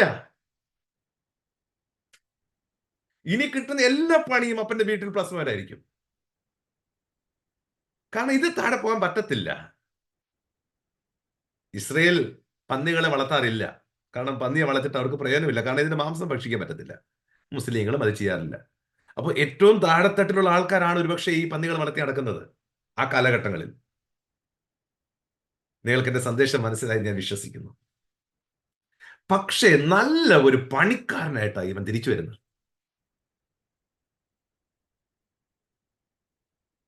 ആർഭാടത്തോടെ ജീവിച്ചവൻ പണിക്കാരനായി മടങ്ങി വരുന്നു. പണിക്കാരനായി ജീവിച്ചവൻ പുത്രത്തിലേക്ക് കയറുന്നു. ഇതാണ് ഒരു നാണയത്തിന്റെ രണ്ട് വശം. ഞാൻ പറഞ്ഞു വന്നതിന്റെ കാരണം, ഈ യേശു കർത്താവ് യോസഫിനോടും മറിയോടും പറയുന്നുണ്ട് 12-ാമത്തെ വയസ്സിൽ, I am in my father's business. അങ്ങനെ ഒരു വാക്കാണ് ഉപയോഗിച്ചിരിക്കുന്നത് ഇംഗ്ലീഷിൽ. ഞാൻ എൻ്റെ പിതാവിന്റെ ബിസിനസ്സിലാണ് ആയിരിക്കുന്നത്. ഇവിടെ ഒരു വിഷയം, ഇവർ കൂലിക്കാരനാകണ്ട, ദാസനാകണ്ട. നിങ്ങൾ ശ്രദ്ധിക്കണമേ, ഈ ഒരു വാക്ക് വളരെ ഇമ്പോർട്ടന്റ് ആണ്. അപ്പന്റെ ഭവനത്തിനകത്ത് കൂലിക്കാരും വേലക്കാരും ഉണ്ട്. പക്ഷേ ഈ മക്കളായി തീരേണ്ടത് വേലക്കാരോ കൂലിക്കാരോ അല്ല. പക്ഷേ അവരെക്കാളിലും അപ്പന്റെ ബിസിനസ്സിൽ പങ്കാളിയായി തീരണമെന്ന്. വേലക്കാരും കൂലിക്കാരും ചെയ്യുന്നതിനേക്കാൾ കൂടുതൽ ജോലി ഒരു പക്ഷേ അപ്പനും ഈ മക്കളും ചെയ്തേ പറ്റൂ. വേലക്കാരൻ കൂലിക്കാരൻ, അല്ലെങ്കിൽ ഈ കൂലിക്കാർ ചെയ്യുന്നത് പണത്തിന് വേണ്ടി, സാലറിക്ക് വേണ്ടിയാണെങ്കിൽ, മക്കൾ ചെയ്യുന്നത് സാലറിക്ക് വേണ്ടി അല്ല. അത് അവരുടെ കടമയാണ്, അതവരുടെ അവകാശമാണ്, അവരുടെ ഉത്തരവാദിത്തമാണ്. നാളിതുവരെ ഇവൻ ഈ വേലയിലേക്ക് സ്റ്റെപ്പ് എടുത്ത് വെച്ചിട്ടില്ല. പക്ഷെ ഇവനെ മാറ്റിയല്ലേ പറ്റൂ. നിങ്ങൾ തന്നെ പറ, നിങ്ങളുടെ വീട്ടിൽ മക്കൾ 10-25 വയസ്സായിട്ടും പണിയൊന്നും ചെയ്യുന്നില്ലെങ്കിൽ പറയും, വെറുതെ ഇരുന്ന് കഴിച്ചാൽ മതിയോ, ജോലി ഒന്നും ചെയ്യണ്ടേ, ജീവിക്കണ്ടേ, എന്തെങ്കിലും പണിക്ക് പോടേ എന്നൊക്കെ പറയാറില്ലേ? ഇതാണ് ഇവിടെ നടക്കുന്നത്. ഈ എന്റർടൈൻമെന്റിലേക്ക് പോകാനുള്ള കാരണം നിങ്ങൾക്കൊരു പണിയില്ല എന്നുള്ളതാണ്. നമ്മുടെ ചിന്ത ആരാധനയ്ക്ക് വരിക, പ്രാർത്ഥിക്കുക, കൈയടിക്കുക, ഹല്ലേലൂയ പറയുക, പിന്നെ നമ്മൾ നമ്മുടെ ജോലിയിലേക്ക്, നമ്മുടെ എന്റർടൈൻമെന്റിലേക്ക് പോകുക. അതല്ലാതെ അപ്പന്റെ ബിസിനസ്സിൽ പങ്കാളിയായി തീരുന്നില്ല. ഇതറിയണമെങ്കിൽ വായിച്ചാട്ടെ 1 കൊരിന്ത്യർ 9-ാം അധ്യായം അതിന്റെ 14 മുതലുള്ള വാക്യങ്ങൾ. 1 കൊരിന്ത്യർ 9:14. 1 കൊരിന്ത്യർ 9-ാം അധ്യായം 14-ാം വാക്യം. അതുപോലെ കർത്താവും സുവിശേഷം അറിയിക്കുന്നവർ സുവിശേഷത്താൽ ഉപജീവിക്കണം എന്ന് കൽപ്പിച്ചിരിക്കുന്നു. എങ്കിലും ഇത് ഒന്നും ഞാൻ പ്രയോഗിച്ചിട്ടില്ല, ഇങ്ങനെ എനിക്ക് കിട്ടണമെന്ന് വെച്ച് ഞാൻ ഇത് എഴുതുന്നതും അല്ല. ആരെങ്കിലും എൻ്റെ പ്രശംസ വൃഥാവാക്കുന്നതിനേക്കാൾ മരിക്ക തന്നെ എനിക്ക് നല്ലത്. ഞാൻ സുവിശേഷം അറിയിക്കുന്നുവെങ്കിൽ എനിക്ക് പ്രശംസിപ്പാൻ ഒന്നുമില്ല. ഇത് കടമയാണ്. മകനാണോ? ഇത് നിങ്ങളുടെ ദൗത്യമാണ്. നിർബന്ധം അതിനകത്ത് നിങ്ങൾക്ക് പ്രശംസിപ്പാൻ ഒന്നുമില്ലെന്ന്. അടുത്ത വാക്യം, നിർബന്ധം എന്റെ മേൽ കിടക്കുന്നു. ഞാൻ സുവിശേഷം അറിയിക്കുന്നില്ല എങ്കിൽ എനിക്ക് അയ്യോ. നിർബന്ധം എന്റെ മേൽ കിടക്കുന്നു. നിങ്ങളുടെ ചോയ്സ് അല്ലിത്. ഇഷ്ടമുണ്ടെങ്കിൽ ഞാൻ ചെയ്യാമെന്നല്ല. മകനാണോ? നാളിതുവരെ ഈ കുടുംബത്തിൽ ജീവിച്ചത്, നിങ്ങൾക്ക് ആവശ്യമുള്ളതെല്ലാം കർത്താവ് തന്നത്, ഇന്നല്ലെങ്കിൽ നാളെ നിങ്ങൾ അപ്പനൊരു സഹായമായി തീരുമെന്ന് വിചാരിച്ചിട്ടാ. അത് നിങ്ങളുടെ മേലുള്ള നിർബന്ധമാണ്. മക്കൾക്ക് ചില കടമകളുണ്ട്, അത് പൂർത്തീകരിച്ച് പറ്റൂ. നമ്മൾ വിശ്വാസത്താൽ ദൈവത്തിന്റെ മക്കളായി, പക്ഷേ അപ്പനോട് ചെയ്യേണ്ട ചില കടമകൾ ചെയ്യുവാൻ മറന്നു പോകുന്നു. ഇത് നിങ്ങളുടെ നിർബന്ധമാണ്. അത് ചെയ്തേ പറ്റൂ. That is not your choice, that is your responsibility.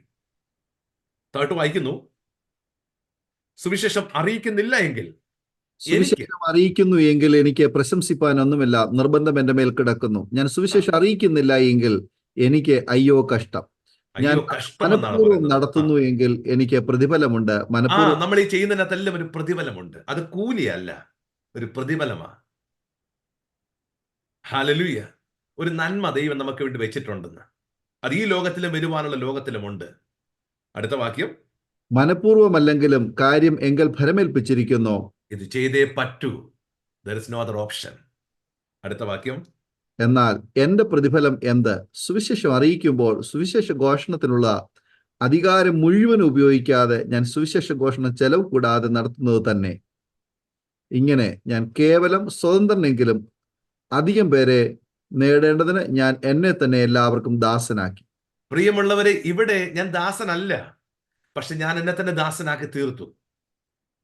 ഞാൻ സ്വതന്ത്രനാണ്, ഞാൻ പുത്രനാണ്, ഞാൻ അവകാശിയാണ്, പക്ഷെ അപ്പന്റെ ബിസിനസ്സോടുള്ള ബന്ധത്തിൽ ഞാൻ ദാസനാക്കി എന്നെ തന്നെ. ഈ ഒരു വെളിപ്പാടിലേക്ക് പുതിയ തലമുറ കയറി വന്നേ മതിയാകും. We need to serve the Lord. കർത്താവിന്റെ വേല ചെയ്തേ മതിയാകും. അടുത്ത വാക്യം താഴോട്ട് വായിക്കുന്നത് ഇങ്ങനെയാണ്, യഹൂദന്മാരെ നേടേണ്ടതിന് ഞാൻ യഹൂദന്മാർക്ക് യഹൂദനെ പോലെ ആയി. ന്യായപ്രമാണത്തിന് കീഴുള്ളവരെ നേടേണ്ടതിന് ഞാൻ ന്യായപ്രമാണത്തിന് കീഴുള്ളവൻ അല്ല എങ്കിലും ന്യായപ്രമാണത്തിന് കീഴുള്ളവർക്ക് ന്യായപ്രമാണത്തിന് കീഴുള്ളവനെ പോലെ ആയി. ദൈവത്തിന് ന്യായപ്രമാണമില്ലാത്തവൻ ആകാതെ ക്രിസ്തുവിന് ന്യായപ്രമാണമുള്ളവനായിരിക്കെ ന്യായപ്രമാണമില്ലാത്തവരെ നേടേണ്ടതിന് ഞാൻ ന്യായപ്രമാണമില്ലാത്തവർക്ക് ന്യായപ്രമാണമില്ലാത്തവനെ പോലെ ആയി. ബലഹീനരെ നേടേണ്ടതിന് ഞാൻ ബലഹീനർക്ക് ബലഹീനനായി. ഏത് വിധത്തിലും ചിലരെ രക്ഷിക്കേണ്ടതിന് ഞാൻ എല്ലാവർക്കും എല്ലാമായി തീർന്നു. ഏത് വിധത്തിലും ചിലരെ രക്ഷിക്കേണ്ടതിന് ഞാൻ എല്ലാവർക്കും എല്ലാമായി തീർന്നു. ഇനി ഏറ്റവും ഇമ്പോർട്ടന്റ് ആയിട്ടുള്ള വാക്യം 23 ആണ്, 23-ാം വാക്യം. ആ വാക്യത്തിലേക്ക് വരാൻ വേണ്ടിയാണ് നമ്മൾ ഇത്രത്തോളം വായിച്ചത്. ആ വാക്യം ഇങ്ങനെ പറയുന്നു, 23. സുവിശേഷത്തിൽ ഒരു പങ്കാളിയാകേണ്ടതിന് ഞാൻ സകലവും സുവിശേഷ നിമിത്തം ചെയ്യുന്നു. ഞാൻ സുവിശേഷത്തിൽ ഒരു പങ്കാളിയായി തീരുവാൻ, partner. I want to be a partaker of this gospel. അത് എന്റെ ആവശ്യമാ. ഞാൻ ഇതെല്ലാം ചെയ്യുന്നത് എനിക്ക് വേണ്ടിയാ. നമുക്കറിയാം പൗലോസിനെ ദൈവമാണ് കണ്ടെത്തിയത്. കുതിരപ്പുറത്ത് പോയവനെ താഴെയിട്ട് അന്ധനാക്കി സൗഖ്യം കൊടുത്ത് വെളിപ്പാട് കൈമാറി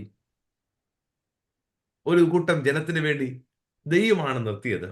പക്ഷേ കുറെ ഓടി ഓടി ഓടി ഓടി ചെന്ന് കഴിഞ്ഞപ്പോൾ പൗലോസിന് മനസ്സിലായി, ഇതെന്റെ ആവശ്യമാണ്. ഇതുവരെ ഞാൻ വിചാരിച്ചത് ദൈവത്തിന് വേണ്ടിയാണെന്നല്ല. This is my need. ഇത് എനിക്ക് സുവിശേഷത്തിന്റെ പങ്കാളിയാകണം. പ്രിയമുള്ളവരെ, ഇതിന്റെ പങ്കാളികളായി തീരുവാൻ ഒത്തിരി പേർ ആഗ്രഹിച്ചു. എല്ലാവർക്കും അവസരം ലഭിച്ചില്ല. കൃപയാൽ ദൈവം നമ്മെ തെരഞ്ഞെടുത്തു. അപ്പൊ എനിക്കും നിങ്ങൾക്കും ചില കടമകളുണ്ട്. നിങ്ങൾക്കും ചില ഉത്തരവാദിത്തങ്ങളുണ്ട്. അത് ചെയ്തേ മതിയാകൂ. അത് ചെയ്തേ പറ്റൂ. ഇത് നിർബന്ധമാണ്. ഇനി ആ ലെവലിലേക്ക് നിങ്ങൾ വരുന്നില്ല എങ്കിൽ നിങ്ങൾ പോകുന്ന വഴി പോയിക്കൊള്ളാൻ അപ്പൻ പറയും. പക്ഷെ അപ്പൻ അറിയാം സുബോധം കൊടുത്ത് തിരികെ വരുത്താൻ. അതിനു മുമ്പ് അറിയേണ്ട ചില കാര്യങ്ങളുണ്ട്, പഠിക്കേണ്ട ചില കാര്യങ്ങളുണ്ട്. അതുകൊണ്ടാണ് ഈ കഷ്ടതയിൽ കൂടെ, മരണകരമായ അവസ്ഥയിൽ കൂടെയൊക്കെ ഇവൻ കടന്നു പോയത്. പക്ഷെ എൻ്റെ റിസൾട്ട് വളരെ മനോഹരമായിരുന്നു. കൂലിക്കാരനെ പോലെ ഏത് പണിയും ചെയ്യാൻ മനസ്സോടുകൂടി. ശ്രദ്ധിക്കണമേ, ഇവൻ റിഹേഴ്സൽ ചെയ്തപ്പോൾ കൂലിക്കാരനെ പോലെ എന്നെ ആക്കണമേ എന്ന് പറയാൻ വേണ്ടിയാണ് താൻ വന്നത്. പക്ഷേ അപ്പന്റെ അടുക്കൽ വന്ന ആ വാക്ക് പറയാൻ അപ്പൻ സമ്മതിച്ചില്ല. അപ്പന് കൂലിക്കാരെ വേണ്ട, അപ്പന് വേലക്കാരെ വേണ്ട. അപ്പന് വേണ്ടത് മക്കളെയാ. അപ്പന്റെ വേലയിൽ പങ്കാളികളായി തീരുന്ന മക്കൾ. ചുരുക്കി പറഞ്ഞാൽ, മൂത്തവനെ പോലെ അധ്വാനിക്കുന്നവനാകണം, ഇളയവനെ പോലെ പുത്രത്വത്തിലേക്ക് വരണം. ഇനി ഇളയവനെ പോലെ ആ ദാസത്വത്തിലേക്ക് ഇറങ്ങി വരുന്നവനായിരിക്കണം, മൂത്തവനെ പോലെ പുത്രത്വത്തിലേക്ക് കയറുന്നവനുമായിരിക്കണം. ഒരു നാണയത്തിന്റെ രണ്ട് വശങ്ങൾ. ഈ സന്ദേശം ക്ലിയർ ആണോ? തീർച്ചയായിട്ടും കർത്താവിന്റെ ദാസൻ പങ്കുവയ്ക്കുന്നതായ ഈ സന്ദേശം എന്ന് പറയുന്നത് ഈ കാലയളവില് നമ്മുടെ ഇന്നത്തെ ആ ഒരു കാഴ്ചപ്പാടിൽ നിന്നും ദൈവം ആഗ്രഹിക്കുന്ന ആ ഒരു കാഴ്ചപ്പാടിലേക്ക് ജനത്തെ നയിക്കുന്ന, അല്ലെങ്കിൽ യു ടേൺ ചെയ്യുവാൻ സഹായിക്കുന്ന ഒരു സന്ദേശം എന്ന നിലയിൽ കർത്താവ് എന്താഗ്രഹിക്കുന്നു അതിലേക്ക് ജനത്തെ നയിക്കുവാൻ സഹായകരമായ ഒരു സന്ദേശമാണ്. ഇത് വചനത്തിൽ തെളിവായി എഴുതിയിരിക്കുന്ന കാര്യമാണ്. പക്ഷെ നമ്മൾ അതിനെ തിരിച്ചറിയാതെ പോകുന്നു എന്നുള്ളതാണ് അതിന്റെ സത്യം. ഈ ഒരു സന്ദേശം ഇടയ്ക്ക് ദൈവദാസൻ പറഞ്ഞല്ലോ, പലരും ധനവാനാകാൻ വേണ്ടിയിട്ട് ദൈവത്തോട് ആഗ്രഹിക്കുന്നു, നിർബന്ധിക്കുന്നു, പ്രാർത്ഥിക്കുന്നു. അത് ദൈവം അവൻ കൊടുക്കുന്നു. പക്ഷെ അവൻ അതുകൊണ്ട് പോകുമ്പോൾ അവൻ വിചാരിക്കുന്നു എനിക്കിനിയും ദൈവവുമായിട്ടുള്ള ബന്ധം വേണ്ട എന്ന്. പക്ഷെ ദൈവം അത് കൊടുക്കുന്നതിന്റെ പിന്നിലൊരു ഉദ്ദേശം, അവൻ തിരിച്ചു വരണം. അവൻ പോകുന്നിടത്തു നിന്ന് അവനൊരു ജോലി ചെയ്യുവാൻ, അല്ലെ പങ്കാളിയാകുവാൻ, സുവിശേഷത്തിന്റെ പങ്കാളിയാകുവാൻ അവൻ തിരിച്ചു വരണമെന്നുള്ള ഒരു സന്ദേശം അവിടെ വളരെ വ്യക്തമായിട്ട് തിരുവെഴുത്തുകൾ നമ്മൾ വായിച്ചു കഴിഞ്ഞു. പലരുടെയും ജീവിതത്തിൽ അവർ പോകുമ്പോൾ വളരെ സന്തോഷത്തോടെ, അല്ലെങ്കിൽ ദൈവം ചെയ്ത ഉപകാരങ്ങളാണ്, നന്ദിയാണെന്നൊക്കെ സാക്ഷ്യം പറയാറുണ്ട്. പക്ഷെ അതിനേക്കാൾ ഉപരി ആത്യന്തികമായ ലക്ഷ്യം എന്ന് പറയുന്നത് അവൻ മടങ്ങി വരണമെന്നുള്ളത് ആ പിതാവിന്റെ ആ വലിയ ഹൃദയത്തിലെ ആഗ്രഹമാണ്. നമ്മുടെ ഓരോരുത്തരുടെ ജീവിതത്തിൽ അവർ മടങ്ങി വരവ് കർത്താവ് എപ്പോഴും പ്രതീക്ഷിക്കുന്നു എന്നുള്ള ആ ഒരു സത്യം നമ്മൾ തിരിച്ചറിയണം. ഓക്കെ, തുടർന്ന് സംസാരിക്കാം. വാസ്തവത്തിൽ ഈ സന്ദേശം കൊണ്ട് ആഗ്രഹിക്കുന്നത് നല്ല ഒരു പങ്ക് ഒരു വിശ്വാസിയായി ജീവിക്കാൻ ആഗ്രഹിക്കുന്നവരാണ്. കാരണം അവര് ആരാധനയ്ക്കായി കടന്നു പോകുന്നുണ്ട്. അതുപോലെ തന്നെ ഒരു വിശ്വാസി എന്നതിനേക്കാൾ അപ്പുറമായി ദൈവിക ശുശ്രൂഷ വേല എന്നുള്ളത് ഒരു കൂട്ടം ജനത്തിന് വേണ്ടി മാത്രമുള്ളത്, അത് പാസ്റ്റർക്ക് മാത്രമുള്ളത്, അല്ലെങ്കിൽ അങ്ങനെ ഒരു കൂട്ടം ചെറിയ വിഭാഗമുണ്ട് അവർക്ക് വേണ്ടി മാത്രമുള്ളത്. ഞങ്ങൾ അങ്ങനല്ല, ഞങ്ങൾ വിശ്വാസികളാണ്, ഞങ്ങളുടെ ജീവിതം ഇങ്ങനെ മുമ്പോട്ട് പോകും, ഞങ്ങൾ ജോലി ചെയ്യും, അധ്വാനിക്കും, മക്കൾക്ക് വേണ്ടി കരുതും, ഇങ്ങനെ പോകുന്ന ഒരു കാഴ്ചപ്പാടിലാണ് ഒരു കൂട്ടം ജനമുള്ളത്. പക്ഷെ അവർ തിരിച്ചറിയുന്നില്ല, അവരും മകനാണ്, മകളാണ്. അവർക്ക് അപ്പനോടുള്ള ബന്ധത്തിൽ, ദൈവസഭയോടുള്ള ബന്ധത്തിൽ ചില കടമകളുണ്ട്. അവരത് ചെയ്തേ പറ്റുമെന്നും അവരുടെ വിളിയെ തിരിച്ചറിഞ്ഞേ പറ്റുമെന്നും അപ്പൻ അത് ആഗ്രഹിക്കുന്നുവെന്നും അവർ തിരിച്ചറിയാതെ പോകുന്നു എന്നുള്ളതാണ് പ്രശ്നം. എന്നാൽ അവരെ തന്നെ നോക്കിയിട്ട്, കർത്താവേ അപ്പൻ വാസ്തവത്തിൽ എന്നെക്കുറിച്ച് എന്താണ് ആഗ്രഹിക്കുന്നത്, എനിക്ക് എങ്ങനെ അപ്പനെ സഹായിക്കാൻ പറ്റും, അപ്പന്റെ വേലയ്ക്ക് പങ്കാളിയായി തീരാൻ പറ്റും, ഈ ചിന്ത ഒരു മനുഷ്യന്റെ അകത്ത് ഈ സന്ദേശം കൊണ്ട് ഉണ്ടാകട്ടെ എന്ന് നമ്മൾ വാസ്തവമായി ആഗ്രഹിക്കുന്നു. ആമേൻ. കാരണം പലപ്പോഴും ജനങ്ങൾ ലോകത്തിലേക്ക് ഇറങ്ങിത്തിരിക്കാൻ കാരണം അവർക്ക് പ്രത്യേകിച്ച് ഇനി ചെയ്യാനൊന്നും ഇല്ല എന്നുള്ള ചിന്ത കൊണ്ടാണ്. സുവിശേഷ വേലയെക്കുറിച്ചൊരു കാഴ്ചപ്പാട് ഞാൻ പറഞ്ഞത്, എല്ലാവരും പാസ്റ്റർമാരല്ല, എല്ലാവരും പ്രവാചകന്മാരല്ല, എല്ലാവരും അതുപോലെ തന്നെ അപ്പോസ്തലന്മാരല്ല, എല്ലാവരും ടീച്ചേഴ്സ് അല്ല, ഫൈഫോൾഡ് മിനിസ്ട്രിയുടെ എല്ലാ ഓഫീസുകളും എല്ലാവരും കൈകാര്യം ചെയ്യുന്നില്ല. പക്ഷേ നമുക്കെല്ലാം ഓരോ ദൗത്യങ്ങളുണ്ട്. ഞാൻ ഈ സൗദിയിൽ ചെന്ന് കഴിഞ്ഞപ്പോ, ഞാനൊരു ചർച്ചിൽ ചെന്നപ്പോ ഞാൻ നോക്കിയപ്പോൾ ആൾക്കാരെയൊക്കെ എടുക്കുവാൻ വേണ്ടി ഒരാളെ നിയമിച്ചിരിക്കുന്നു. അദ്ദേഹമാണ് കോർഡിനേറ്റ് ചെയ്യേണ്ടത്, ആര് എവിടുന്ന് എപ്പോൾ ആൾക്കാരെ പിക്കപ്പ് ചെയ്യണം എന്നുള്ളത്. വേറൊരാൾക്കാരെ ഫുഡ് ഡിപ്പാർട്ട്മെന്റ്, ആ വ്യക്തിയിലാണ് ആൾക്കാരെയൊക്കെ അറേഞ്ച് ചെയ്യുന്നത്. ഫുഡ് ഓരോ വ്യക്തികളും ഓരോ ആഴ്ചത്തെ ഫുഡ് സ്പോൺസർ ചെയ്യും. അപ്പൊ അത് ഹോട്ടലിൽ നിന്ന് വാങ്ങിക്കുകയോ വീട്ടിലുണ്ടാക്കുകയോ ഇതൊക്കെ ചെയ്യേണ്ടത് ആ വ്യക്തിയുടെ നേതൃത്വത്തിലാണ്. വേറൊരു കൂട്ടമുണ്ട്, അവര് വർഷിപ്പ് ടീമിന്റെ ലീഡർഷിപ്പിൽ നിൽക്കുന്നു. അപ്പൊ അവരുടെ ഉത്തരവാദിത്തമാണ് മ്യൂസിക് സിസ്റ്റം അറേഞ്ച് ചെയ്യുക, മൈക്ക് സിസ്റ്റം അറേഞ്ച് ചെയ്യുക, പാട്ട് കാര്യങ്ങൾ സെലക്ട് ചെയ്യുക. വേറൊരു കൂട്ടമുണ്ട്, വരുന്ന ഗസ്റ്റുകളെ ആദരിക്കുക, അവർക്ക് പൈസ കൊടുക്കുക. അങ്ങനെ ഓരോരോ കാറ്റഗറിയിലായിട്ട് ഓരോ ആൾക്കാർക്കും പങ്കാളിത്തമുണ്ട് സഭയ്ക്കകത്ത്. പലപ്പോഴും നമ്മുടെ സഭകൾക്കകത്ത് വരുന്ന പല ദൈവമക്കൾക്കും സഭയുടെ പ്രവർത്തനങ്ങളുമായിട്ടും അല്ലെങ്കിൽ അവിടുത്തെ മേഖലകൾ ഒരു പങ്കാളിത്തമില്ല. അതുകൊണ്ട് തന്നെ ഇതെന്റെ സഭയാണെന്ന് പറയാൻ അവർക്ക് തോന്നുന്നില്ല. അത് കേവലം ഒരു ഉദാഹരണം മാത്രമാണ്. അതായത് നമ്മൾ കൂടി വരുന്ന സഭയ്ക്കകത്ത് പോലും ഓരോ വ്യക്തികൾക്കും അതിനകത്ത് എന്തെങ്കിലും ഒരു ദൗത്യമോ ഉത്തരവാദിത്തമോ പങ്കാളിത്തമോ ഉണ്ടായിരിക്കണം. അങ്ങനെയാണെങ്കിൽ ആ സഭ വളരും. മറിച്ച് ഞങ്ങൾ കടന്നു വരുന്നു, വചനം കേൾക്കുന്നു, ആരാധിക്കുന്നു, സ്വത്രാഴ്ച ഇടുന്നു, തിരിച്ചു പോകുന്നു, ഈ ഒരു റിലേഷൻഷിപ്പ് മാത്രമാണ് സഭയുമായിട്ടുള്ളതെങ്കിൽ കുറച്ച് കഴിയുമ്പോൾ നിങ്ങൾക്ക് ബോറടിക്കും. നിങ്ങൾ പിന്നെ ലോകത്തിലേക്ക് ഇറങ്ങിപ്പോകും. നിങ്ങൾക്ക് ആ കൂട്ടായ്മയുടെ സന്തോഷം നഷ്ടമായി തീരും. അല്ല, നിങ്ങൾക്കും അതിനകത്ത് റോൾ ഉണ്ടാകട്ടെ. ഏറ്റവും ഉപരിയായി ദൈവസഭ, ആഗോള ദൈവസഭ എന്നുള്ള കാഴ്ചപ്പാട് കയറിയിട്ട് ദൈവവേലയ്ക്ക് എന്റെ റോൾ എന്താണ്? ഒരുപക്ഷെ നിങ്ങളുടെ അധ്വാനമായിരിക്കും അവിടെ എത്തുന്നത്. ഒരുപക്ഷെ നിങ്ങളുടെ ശുശ്രൂഷയോ നിങ്ങൾക്ക് തന്നിരിക്കുന്ന ഏതെങ്കിലും താലന്തുകളോ ആയിരിക്കാം ആ ദേശത്ത് പ്രയോജനമായി തീരുന്നത്. ഒരുപക്ഷെ നിങ്ങൾക്ക് ദൈവം തന്നിരിക്കുന്ന പണമായിരിക്കാം. ഏതെങ്കിലും വിധത്തിൽ സുവിശേഷത്തിൽ ഒരു പങ്കാളിയാകണം. അത് എന്തെങ്കിലും ചെയ്യാന്നുള്ളതല്ല, അപ്പന്റെ ഇഷ്ടം അറിഞ്ഞ് അത് ചെയ്തെടുക്കുക എന്നുള്ളതാണ്. നിങ്ങളുടെ പേരുള്ള വിളി തിരിച്ചറിയുക, അതോടൊപ്പം തന്നെ ആ വിളിക്ക് നിങ്ങൾ ഏൽപ്പിച്ചു കൊടുക്കുക, നിങ്ങൾ അവൈലബിൾ ആയി തീരുക. ഇതാണ് അപ്പൻ ആഗ്രഹിക്കുന്നത്. ഒന്ന്, നിങ്ങൾ പുത്രനാണ്. പുത്രത്വത്തിന്റെ ആ വെളിപ്പാടിലേക്ക് കയറിക്കഴിഞ്ഞാൽ നിങ്ങൾക്ക് ആത്മീയ യുദ്ധത്തിൽ ജയം വരിപ്പാൻ കഴിയും. നിങ്ങൾ ആ സ്റ്റാൻഡേർഡ് നടക്കണം. തല താഴ്ത്തിയല്ല, തല ഉയർത്തി തന്നെ നടക്കണം. ഇത് ദൈവം ആഗ്രഹിക്കുന്നത്. അവകാശിയായി തന്നെ നടക്കണം, സ്വാതന്ത്ര്യത്തോടെ നടക്കണം. കർത്താവ് ആത്മാവാകുന്നു, കർത്താവിന്റെ ആത്മാവ് ഉള്ളിടത്ത് സ്വാതന്ത്ര്യമുണ്ട്. ഇത് ദൈവവചനം ആധികാരികമായി പഠിപ്പിക്കുന്നു. നിങ്ങൾ ഫുൾ ഫ്രീഡത്തിൽ, ദൈവമായിട്ടുള്ള ബന്ധത്തിൽ നിങ്ങൾക്ക് ഈ ഭൂമിയിൽ നടക്കുവാൻ കഴിയും. കാരണം സകലവും നമുക്ക് ധാരാളമായി തരുന്ന ദൈവത്തിൽ ആശ വയ്ക്കുവാൻ തിമത്യോസിന്റെ അതേ 1 തിമത്യോസ് 6:17 വാക്യം വായിക്കുമ്പോൾ വചനം പറയുന്നുണ്ട്. ഫോർ എൻജോയ്മെന്റ് എന്നൊക്കെ വാക്കാണ്. എൻജോയ്മെന്റ് ദൈവമക്കൾക്ക് പറ്റത്തില്ലേ? വചനം പറയുന്നു എൻജോയ്മെന്റ് ചെയ്യാം, പക്ഷേ അത് അപ്പന്റെ കൂടെ ആയിരിക്കണം. അപ്പനെ വിട്ടിട്ട് നിങ്ങൾക്കൊരു എൻജോയ്മെന്റ് ഇല്ല. കർത്താവിന് നിങ്ങളുടെ കൂടെ എവിടെയൊക്കെ വരാൻ പറ്റുമോ അവിടെ എല്ലാം നിങ്ങൾക്ക് പോകാനുള്ള അനുവാദമുണ്ട്. അപ്പന്റെ ഈ 3 ഉപവയ്ക്കകത്തും അവിടെ എല്ലാം പാർട്ടിയുണ്ട്, അവിടെ എല്ലാം സന്തോഷമുണ്ട്, അവിടെ എല്ലാം ആനന്ദമുണ്ട്, നൃത്തമുണ്ട്, എല്ലാം ഉണ്ട്.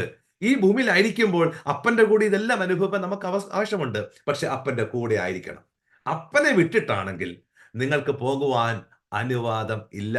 അതൊരു ഡേഞ്ചർ സോണാണ്. അത് മരണത്തിലേക്കാണ്. അത് മടങ്ങി വരുവാൻ എല്ലാവർക്കും കഴിയണമെന്നില്ല. സുബോധം വന്നാൽ മടങ്ങി വരും, ഇല്ലെങ്കിൽ പോക്ക. ആമേൻ. ഒരു കൂട്ടം പുത്രത്വത്തിലേക്ക് വരിക, മറ്റൊരു കൂട്ടം അതേ ആ ദാസത്വ കാഴ്ചപ്പാടിലേക്ക് പോവുക.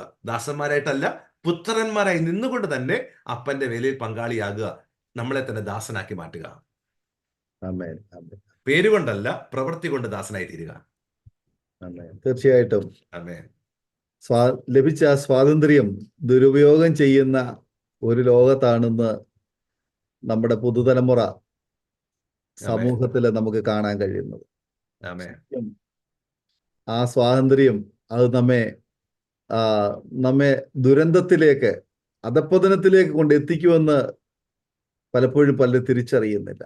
എന്നാൽ ആ സ്വാതന്ത്ര്യം പലപ്പോഴും നമ്മെ നമ്മുടെ ജീവിതത്തിൽ ഒരു സുബോധത്തിലേക്ക് നയിക്കുന്ന ഒരു സ്വാതന്ത്ര്യമായി നാം തിരിച്ചറിയുമ്പോഴാണ് ശരിക്കും പറഞ്ഞാൽ നമ്മുടെ അപ്പന്റെ ഭവനത്തിലേക്ക് നമുക്ക് വരാൻ തക്കവണ്ണം കഴിയുന്നത്.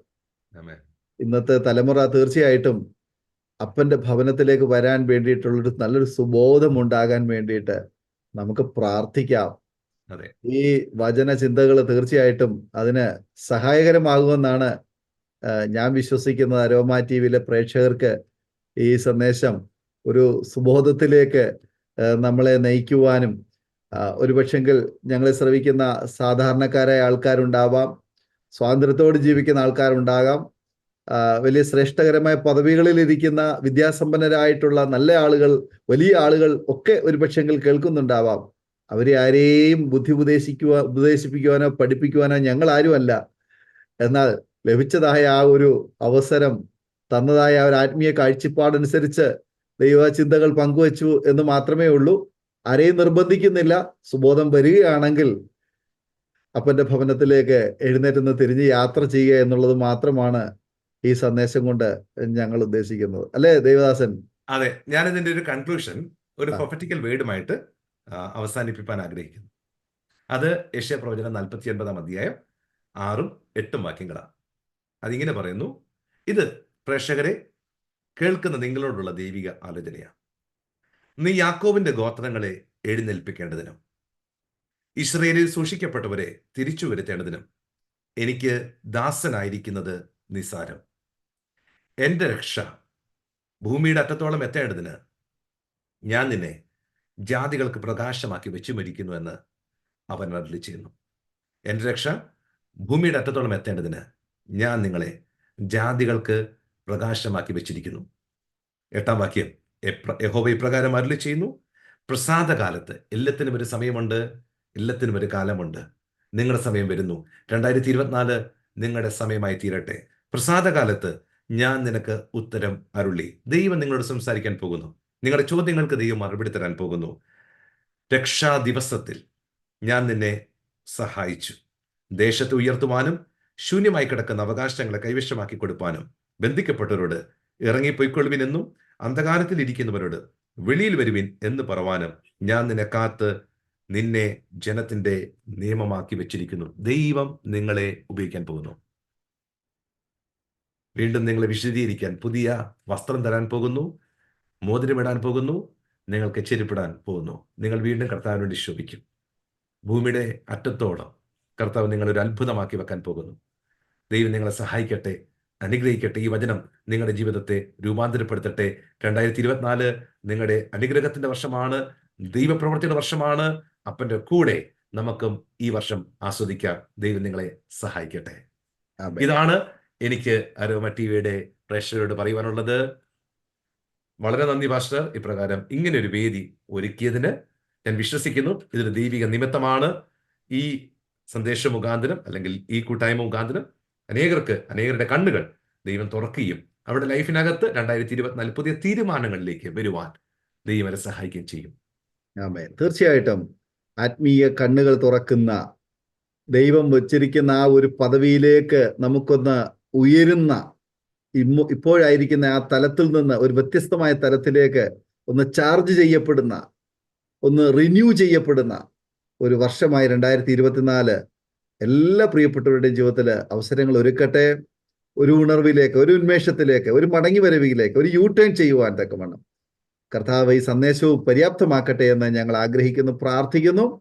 ഞങ്ങൾ നിങ്ങൾക്ക് വേണ്ടി പ്രാർത്ഥിക്കാം. തീർച്ചയായിട്ടും ഈ വചനചിന്തകൾ നിങ്ങൾക്ക് അനുഗ്രഹമായി തീരുമെന്നുള്ള കാര്യത്തിന് യാതൊരു സംശയവുമില്ല. ശ്രദ്ധിച്ച് കേൾക്കുക. പെട്ടെന്ന് ഒരു പക്ഷെങ്കിൽ ഇരിക്കുന്ന സാഹചര്യത്തിൽ ഒരു പക്ഷെങ്കിൽ പെട്ടെന്ന് മനസ്സിലാക്കാൻ കഴിയുന്നു വരത്തില്ല.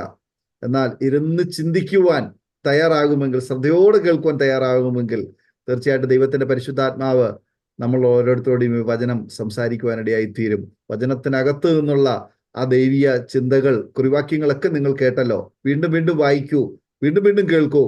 അത് ദൈവത്തിന്റെ പരിശുദ്ധാത്മാവ് നമ്മോട് സംസാരിക്കുവാൻ തക്കോടിയായി തീരും. ആകയാൽ നമുക്കൊരു നിമിഷം കണ്ണുകളെ അടയ്ക്കാം.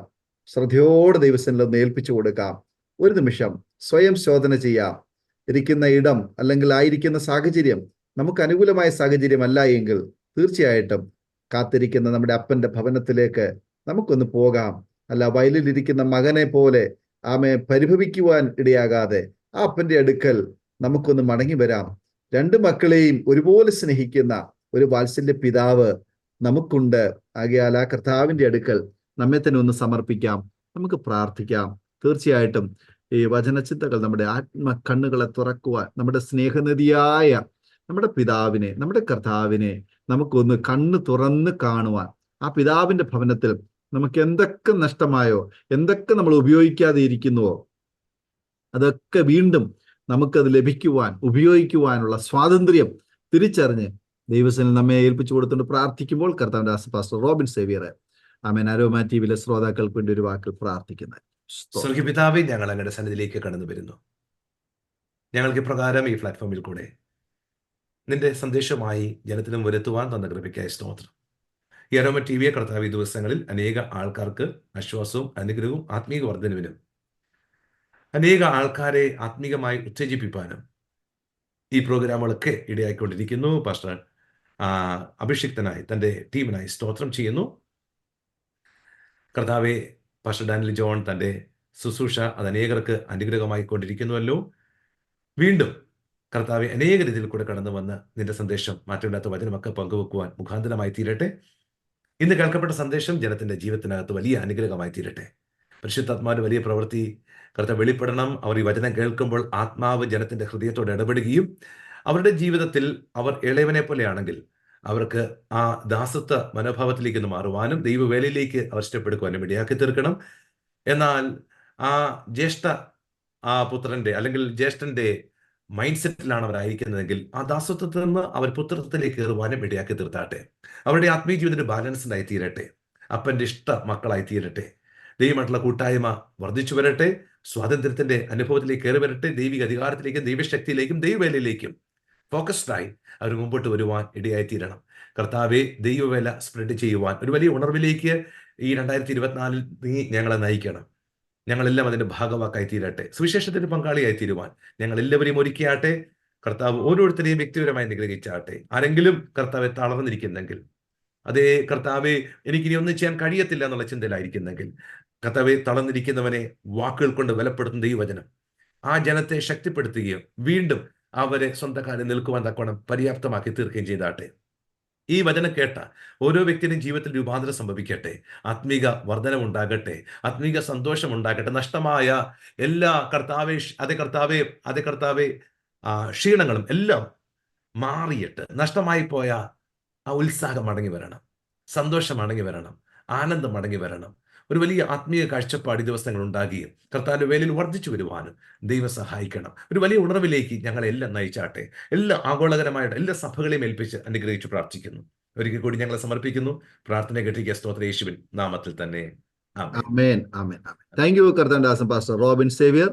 അനുഗ്രഹിക്കപ്പെട്ടതായ വചനചിന്തകൾ, വിലപ്പെട്ട സമയം അരോമ ടിവിയിലെ പ്രേക്ഷകരോടൊപ്പം ചിലവഴിച്ചതിന് കർത്താവിന്റെ ദാസനോട് നന്ദി, സ്നേഹം അറിയിക്കുന്നു. ദൈവം ധാരാളം അനുഗ്രഹിക്കുമാറാകട്ടെ.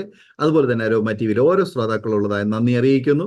നിങ്ങൾ ശ്രദ്ധയോടെ കേട്ടിരുന്നല്ലോ. ദൈവം നിങ്ങളെ അനുഗ്രഹിക്കട്ടെ. ഈ വചനചിന്തകൾ നിങ്ങൾക്ക് അനുഗ്രഹമായി തീർന്നുവെങ്കിൽ തീർച്ചയായിട്ടും നിങ്ങളുടെ സുഹൃത്തുക്കൾക്ക്, മറ്റ് പ്രിയപ്പെട്ടവർക്ക് ഷെയർ ചെയ്ത് കൊടുക്കൂ. അവരും കേൾക്കട്ടെ, അവരും അനുഗ്രഹിക്കട്ടെ. ദൈവനാമത്തിലൂടെ മഹിമപ്പെടുവാനിടയായിത്തീരും. അതുപോലെ തന്നെ നിങ്ങളുടെ വിലയേറിയ അഭിപ്രായങ്ങളും നിർദ്ദേശങ്ങളും ഞങ്ങളെ സ്ക്രീനിൽ കാണുന്ന നമ്പറിൽ അറിയിക്കുക. നിങ്ങളുടെ പ്രാർത്ഥനാ വിഷയങ്ങൾ ഞങ്ങളെ അറിയിക്കുക.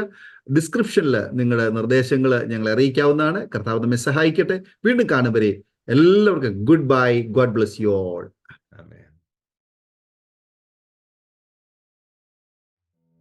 ഓർമ്മയുടെ മനോരഥത്തിൽ മായാത്ത ഓർമ്മയ്ക്കായി അരോമ മാട്രിമോണിയിൽ നിന്നും ജീവിത പങ്കാളിയെ കണ്ടെത്തൂ.